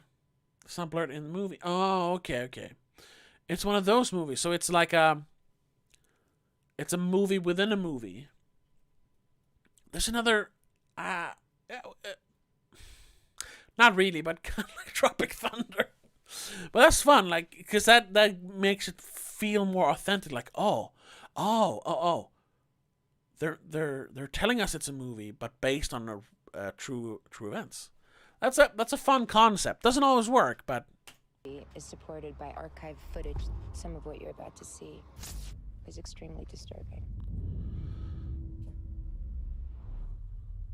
The Atticus Wake up in the Institute. middle of the night almost every night. There's nothing unusual waking you up. There's one thing. There's an owl at my window. An owl. Nice eyes are big. A white owl, just looking at me. Had you ever seen it before? Tommy? When I was a kid, just staring at me Ah! Seen it a lot. every night this week. That guy's usually in comedies, I think. 4, 3, 2. Tell me about the owl. Doesn't look like a normal owl. There's no owl. It's not an owl.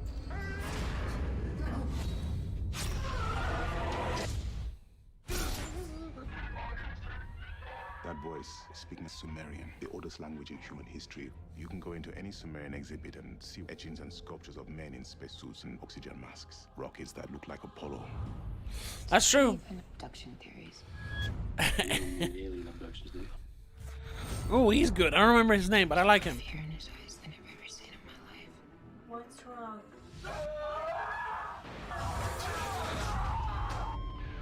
There are more missing people in Nome than any other town in Alaska. Ooh! Out of my head, because it's dug in there and I can't think straight. Scott.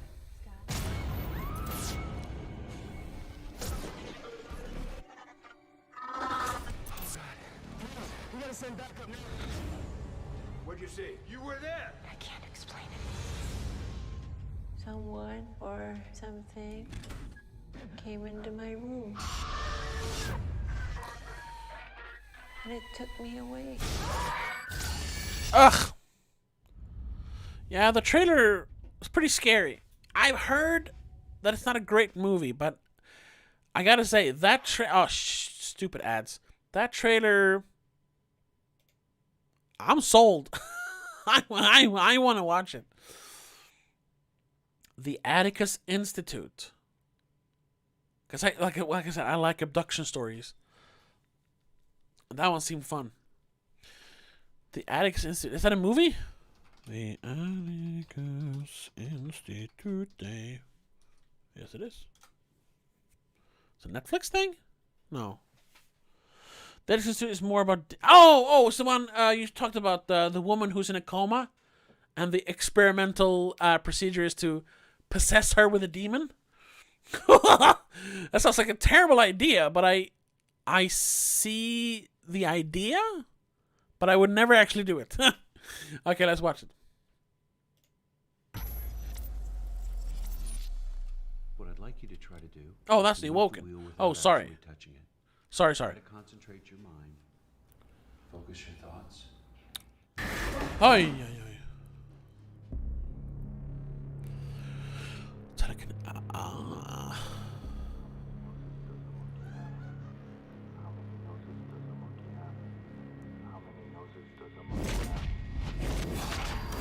Can you tell us your name, please? Judith Winstead.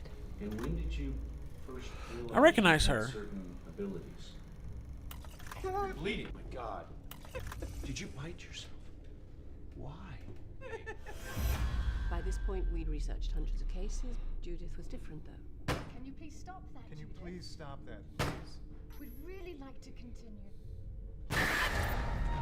Trying to make you understand there's something happening. Their abilities were godlike. After that, the government took over. Plans were immediately put in place to contain the situation. What mattered now was national security. That was the government's intention from the beginning. It's like a Weaponized. mockumentary. You don't get to play games with the devil.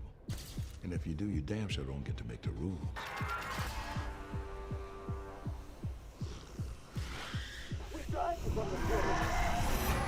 They're pushing it too far. They want to control everything, but they can't. It's too powerful. He's what's his name? William Mapother. He was in Lost. Oh. Ugh. Okay. All right. Oh, it was just okay. All right. The Awoken is the one about the demon possession. Okay, that was interesting. Janorsk of Gaming, hello, welcome to the stream. Sorry, we just stopped playing Phantom Abyss. I'm sorry if you're here to watch Phantom Abyss, you missed it. Now we're watching movie trailers. Laura here has been giving me some nice recommendations, and as you can see, I do love movies a lot. So, do you have Janorskov? Do you have any movie trailers you want to watch? Because we're gonna watch something called The Awoken now, which sounds like a weird Awoken. Ah, here it is. En iskall kaffe från Starbucks. Ooh. Hallå där. Between awake and asleep. That's where he is. All we can do now is make your brother comfortable. No. Oh, okay. Thank you, Janorskov. Thank you. Fatal, familial. Well, you're welcome to hang out if you want to. 40 families worldwide. FFI prevents you from sleeping until you die. Oh, so this isn't a found footage or mockumentary. This is just a straight up movie. That's nice. Facility. It's here on this campus. I have 2 patients down there right now. Just like Blake. For those 2 people, it's this or death.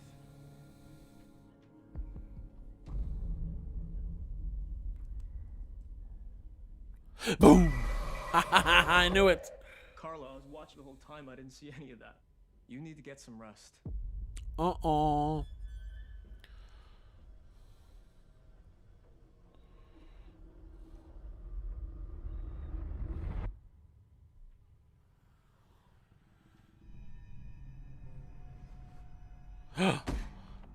A secret. Dad. Just sub. Thank you so much. It'll only be a little longer, Sarah. I hope you enjoy movie stuff, because we don't do as much gaming here. But we're gonna try to do more gaming here. Thank you for subscribing, man. There's something going on. Check out the link down below for if you can subscribe to our Patreon as well, if you want even more more content, commentary tracks, exclusive videos and shit. If you want to. He's trying to get me.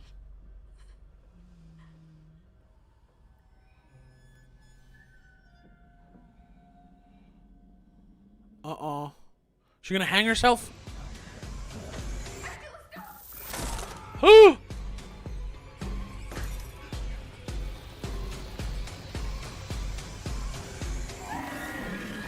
Ah! That was the Exorcist crab walk.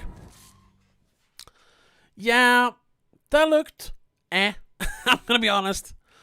I don't know. The trailer was cut so I don't know. It was weird. But the Atticus Institute, that looked legitimately scary. Oh, I was thinking of like Atticus Institute. It's not really the same, but it's another mockumentary movie. Day of the Dead. Day of the Dead. Hey, Janorskov. Do you mean the original 86 Day of the Dead? Oh, Curse of the Dragon. Yeah, we're gonna check that one out. Because if you like George Romero's zombie movies, you should check out my podcast that I have with my sister. We made 3 episodes just talking about Night of the Dead, Night of the Living Dead, Dawn of the Dead, and Day of the Dead. And we actually made some Patreon episodes where we talked about some other zombie movies. So check that one out. I also made a Halloween special episode about Night of the Living Dead. I want to check that one out. I'm just if you like zombie movies, check that out.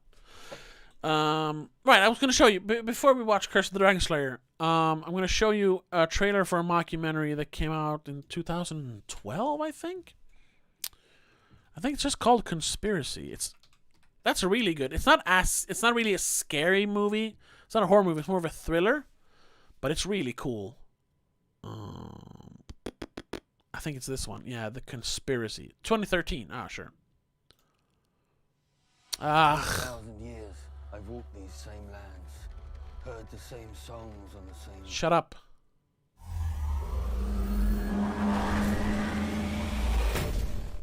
That was very loud. society's been constructed. Yeah, it's this one. Yeah. To keep people asleep, to keep them in debt, to keep them feeling powerless, conditioned to deny what's right in front of its eyes. Which is what? That we're slaves. And it builds on like popular, real world conspiracies. It's really fun. It wasn't so much conspiracy theories themselves as it was the people who believe in them that attracted me. I'm still pretty exposed. Conspiracy theories are more prevalent in our society today than they've ever been.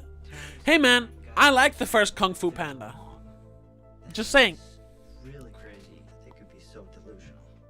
Why is the guy who bankrolled 9/11 meeting with the CIA? If they're not.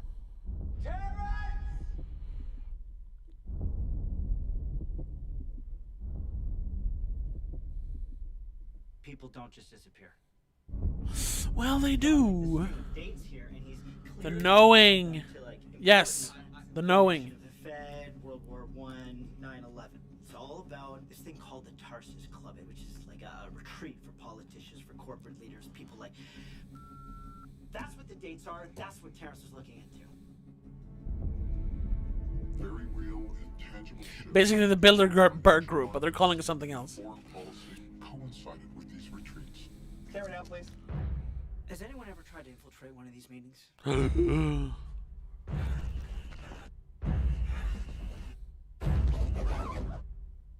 know, I realize now that they're never gonna let this movie get out. But we're watching it. Let's say that there are these people that secretly run things. Then they've always run things. Throughout history, men have been trying to conquer the world. From Alexander the Great to Napoleon to Hitler.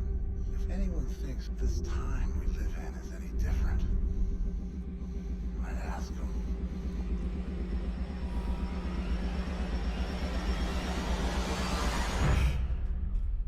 Which one of us is really crazy?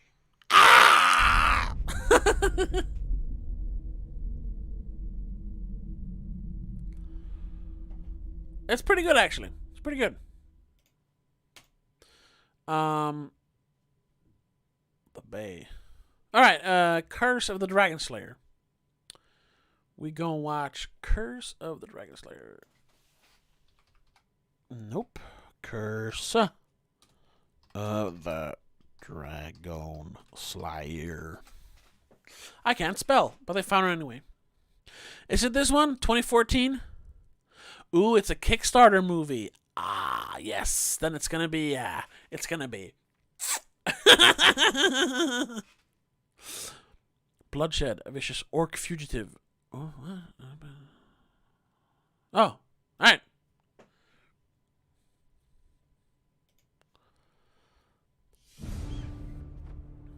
If the Death God is unleashed from the underworld, The Death God? all things living shall perish. Shadow Brothers, prepare to witness the rebirth of your god. Shadow Agent has the ashes of Amon Khan.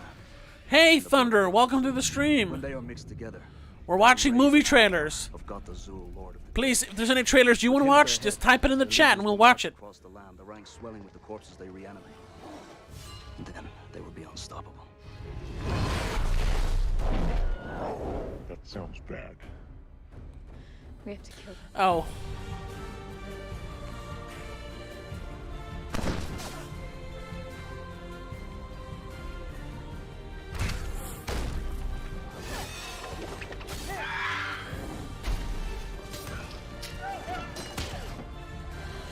Yeah, this doesn't look great. But by a thread, Celtis. I enjoy movies like this from time to time.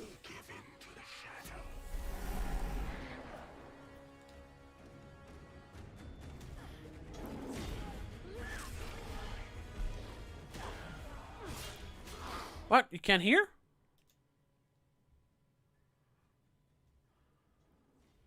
Oh, yeah, it's pretty... Sorry. I'll turn it up a little bit.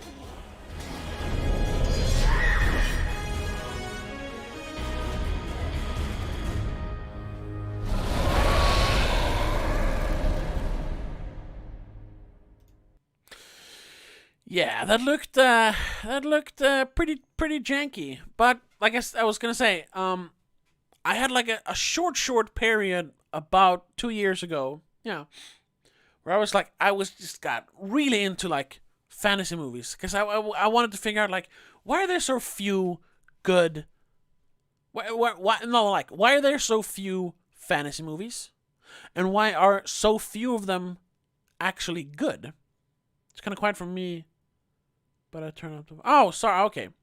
So I was like, I'm gonna find like good fantasy movies that aren't like Harry Potter or Lord of the Rings. I wanted to find other good fantasy movies, especially stuff with dragons, because I like dragons. And let's see if I can. Hold on. I found this. It's very similar to this Curse of the Dragon Slayer. Here. I found this.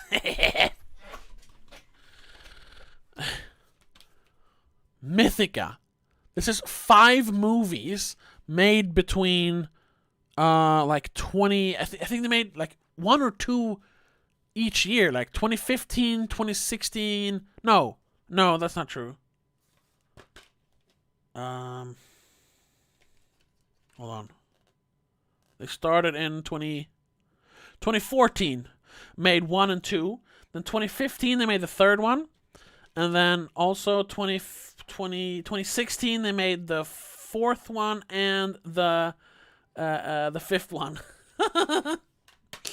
And these are really janky as well, but they're fun, disposable adventures. I'm not gonna call them good movies, but they're fun. So, you know what? I might actually check out Curse of the Dragon Slayer. Okay, dude, Janorskov, you know what? Just because, well, you keep insisting, we're going to watch the Cars 3 trailer now. You wanted to meme? Well, I can meme too. Cars 3. You are about to become the biggest brand in racing. There we go. Movie deals, infomercials, product endorsements. Ka-chow! You think you're famous now? You'll be rich beyond belief. Mr. Sterling, what is this about? Your legacy. Every time you lose, you damage yourself. I'm sorry. Your racing days are coming to an end. What? That's surprisingly adult for a movie about cars. This race today wasn't his last. I decide when I'm done. How you feeling? I can't go out on the track and do the same old thing. It won't work. It's futile to resist change, man. You know what I'd do? What? I don't know. I got nothing. I am so excited to train you. I like a challenge. I call you my senior project. On your mark, get set, and go! Whoa. Huh? The beach ate me. Jackson Storm set a new record today when he pulled off the fastest lap ever recorded. How you feeling? Have you seen the latest record Storm's been setting? Have you given any thought to retirement? And the Queen, over here! This is my last chance, Cruz. Last! If I lose, I never get to do this again.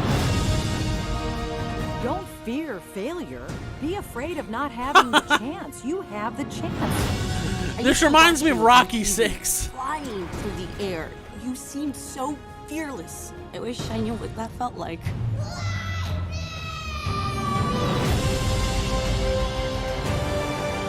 You'll never be as fast as Storm, but you can be smarter than him.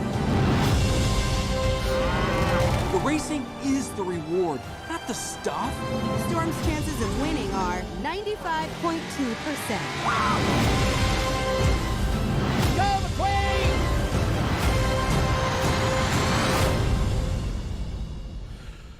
Well, that was more epic than I thought it would be. Kind of want to watch it.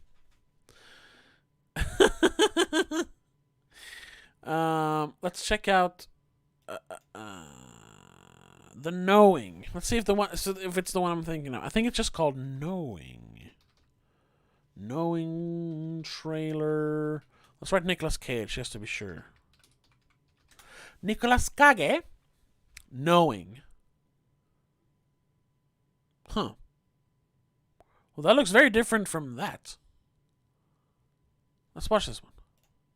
Now this is art. Ugh. Check out our trending artists. Get 30% off on select. Get away! There we go. You and me together forever. 50 years ago, yes, it's this the one. Students of William Dawes Elementary imagined what the future might hold. Today, we unveiled their legacy.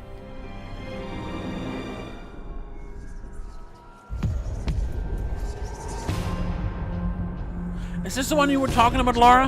Updates. Every major global disaster for the last 50 years in perfect sequence. The next number on the chain predicts that tomorrow, 81 people are going to die in some kind of tragedy. Get off the train. Why? What's wrong? Just take the baby and get off the train. Ooh!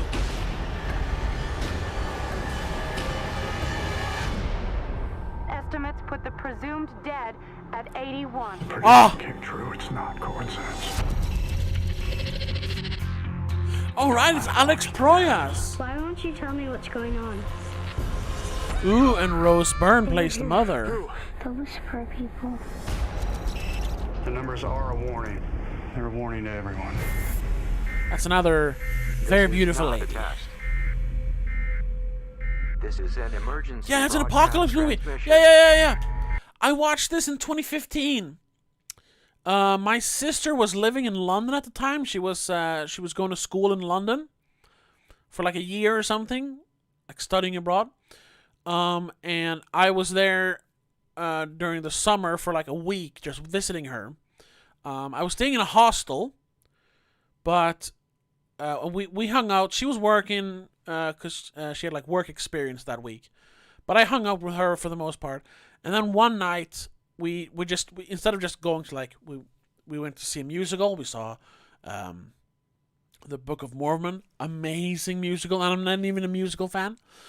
And we went to museums, we went to restaurants, but one night we was let's just stay in. We'll buy some snacks and stay in and watch some TV, just because. And I'll instead of going back to my hostel, I'll just sleep on the couch so we can hang out all night. And it was perfect timing because I don't know which channel it was. Some British channel had a apocalypse themed night. So there were like documentaries about like Pompeii and future possible apocalypses.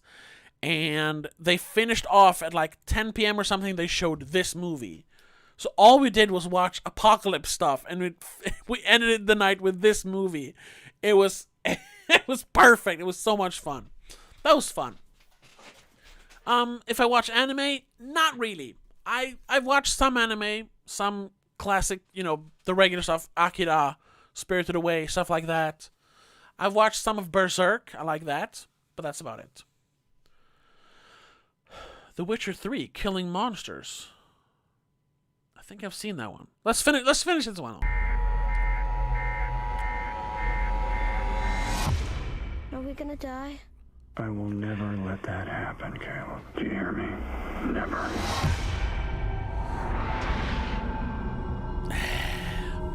It's pretty bad.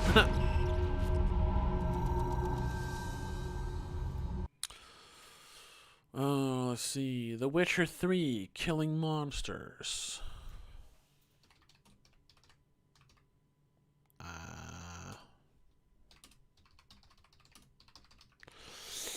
I think I've seen that. Is it the one with the hanging? Yeah, I remember this.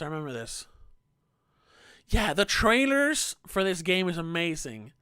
I don't think that the main story... The game overall is good. I'm not going to say anything else. But I think the main story and the main quest in the game does not... the trailers does not reflect that. I wish it was a more personal story about Geralt. I know. It is to some extent, but I wish it was more of that. That's why I like the TV show more, because after a while it starts focusing on, or overall it focuses on the characters. By order of the Emperor of Nilfgaard, for the murder of the wounded, looting, cannibalism, you are hereby sentenced to death by hanging or torment. I remember this. This is like one of the first trailers, right? Don't meddle. Take the reward and let's go. Help me! That's pretty harsh. Knew you witches wouldn't scorn imperial gold. Tough hunt. Tougher than yours, that's certain. Evil is evil. Lesser, greater, middling, makes no difference. Come with me. Bring her down. Do it my way. You like that, you bitch? Get the hammer. Kick her teeth in. The degree is arbitrary, the definition's blurred. If I'm to choose between one evil and another, I'd rather not choose at all. Just make it quick, Geralt. What the?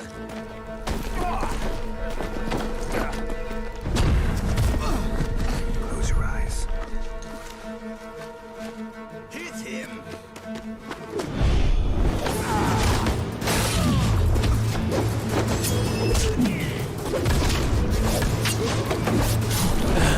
Yeah.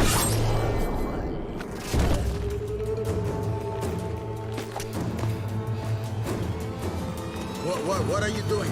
Killing monsters.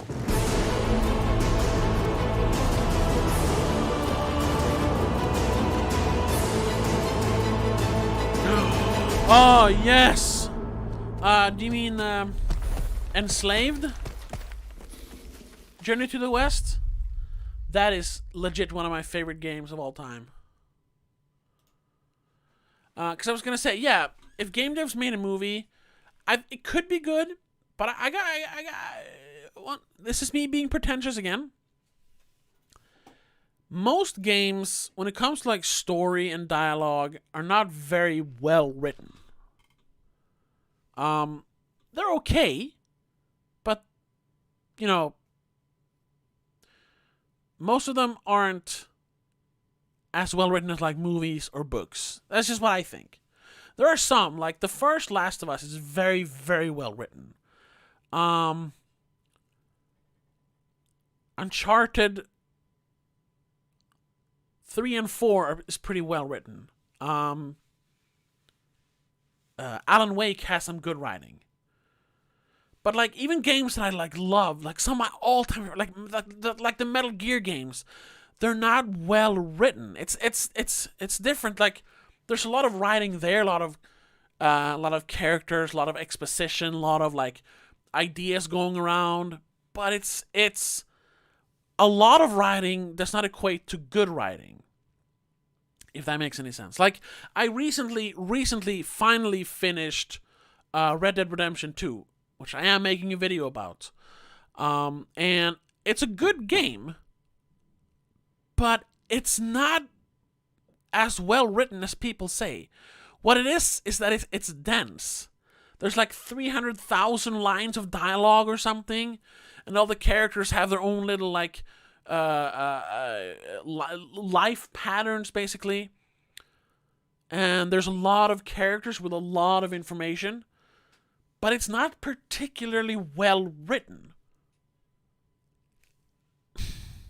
Does that make sense? It's still a good game, but the writing isn't good. I hope that makes sense. But then there are games like Journey to the West.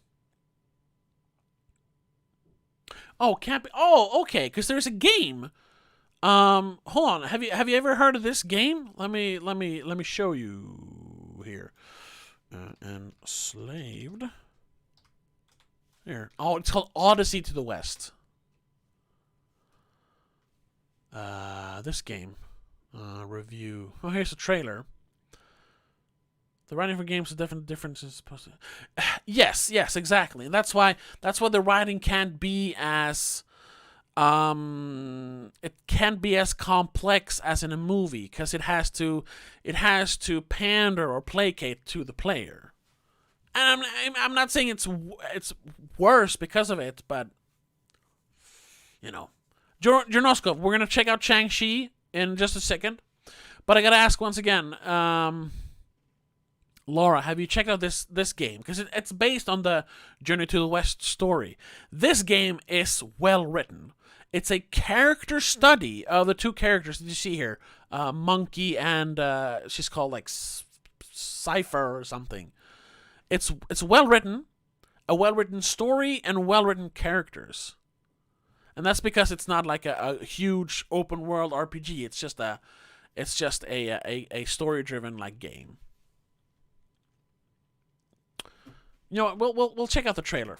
This is a really, really good game. The controls are pretty bad, but the story is so great, so I don't care.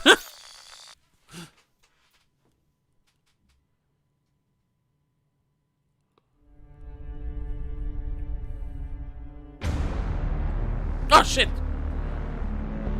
There we go.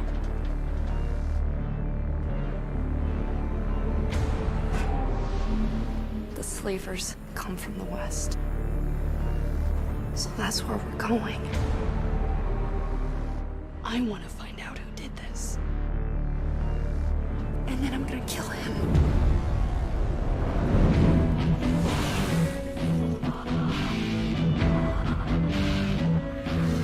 We better move. If you die, I die. I ain't gonna let that happen.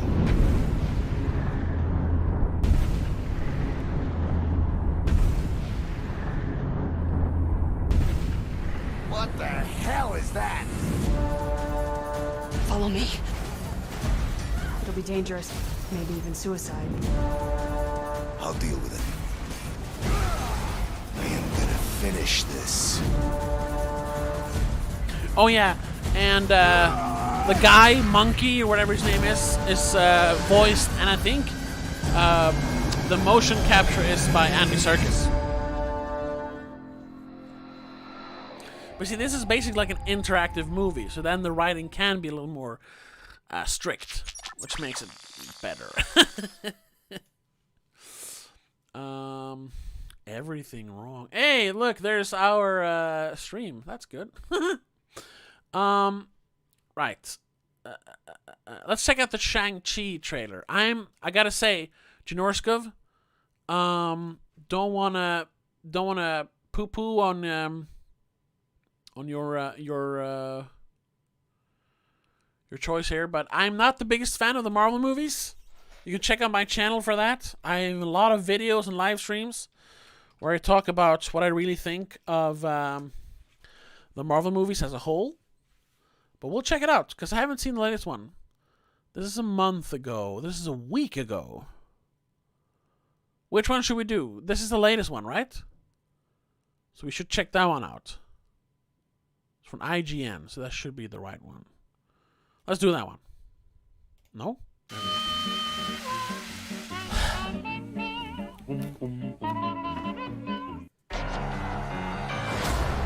What happened to your shirt? All I ever wanted was a normal life. My son, the Ten Rings, gave our family legendary power. Show me you are strong enough to carry them. Oh no, yeah, this movie isn't out yet. It's coming later this year, I think. I'm nothing like you. I thought I could change my name. Start a new life. You can't outrun your destiny.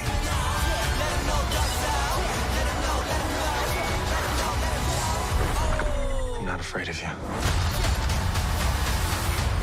Marvel Studios' Shang-Chi and the Legend of the Ten Rings. Marvel Studios, Shang-Chi and the Legend of the Ten Rings. Yeah, we can read, bruh. That is pretty good, honestly. Yeah. This comment. Special thanks to IGN for covering half the screen with more links while the trailer was still playing. Much wow. Yeah, I agree. That was dumb. Over here. No, here. Look. Now! But you can remove that. You can just do this. No, that's not it. You're supposed to be able to remove them. Oh, whatever. That looked pretty good. It looked pretty good. Honestly, it looked like a cool action movie. And I like Awkwafina. She was great in The Farewell.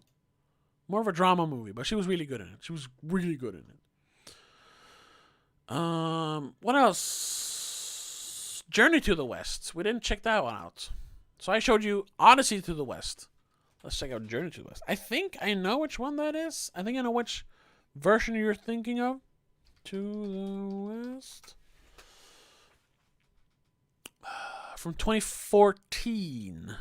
Is that right? Laura?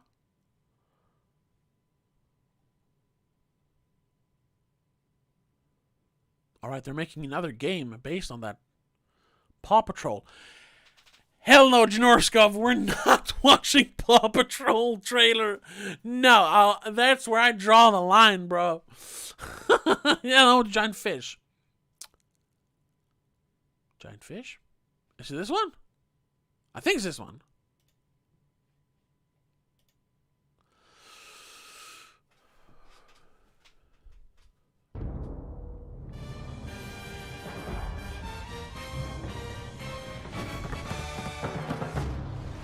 Yeah, that's a giant fish.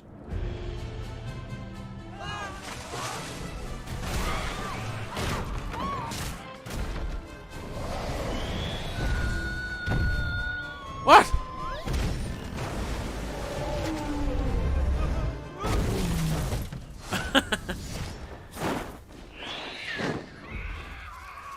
What? Oh, it's Stephen Chow. Okay. 凭什么？驱魔大典。儿歌300首。 I like Stephen Chow's movies. He's funny. From this earth. 小姐要不要帮忙？要。怎么帮？滚开。好。 Will lead the world's greatest demon hunters to their ultimate challenge.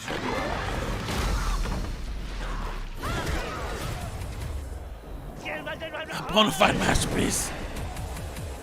Oh yeah, it looks amazing. This looks the kind of movie I like. 我没有死过老公。大嫂，你相信我，我真的没有老公。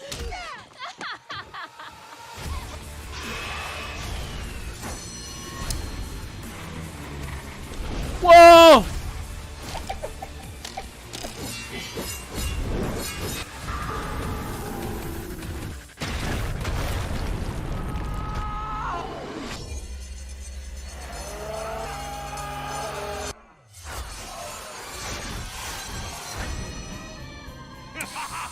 Okay.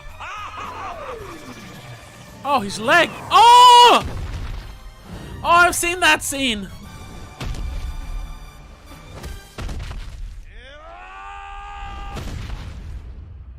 Oh my god.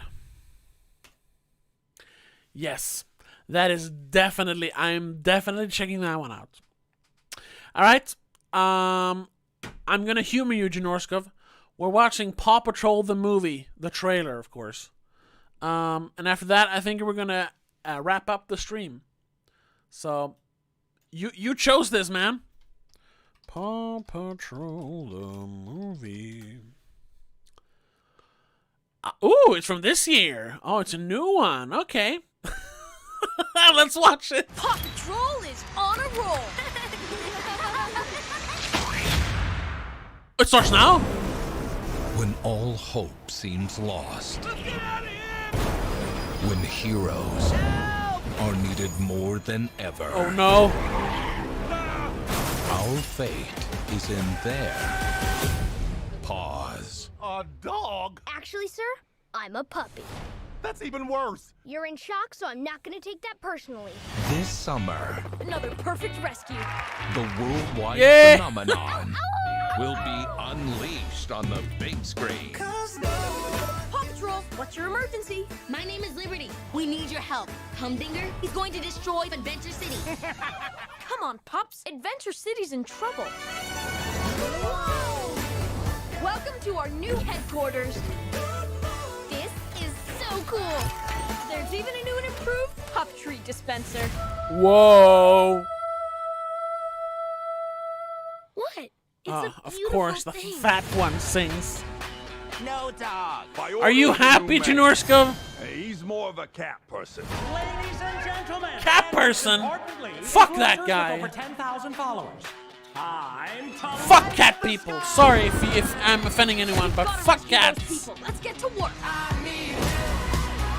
Patrol is on a roll. Are you kidding me? Oh my god. Get out of the way! Move! You gotta know how to talk to people. Now go! Let's kick the It tires glorifies and fight police. some fires. Ride 'em, cowboy! Motorcycle deploy! This is what we do. No city's too big. No pups too small. Deploy wedgie drone! Wedgie drone. Yikes.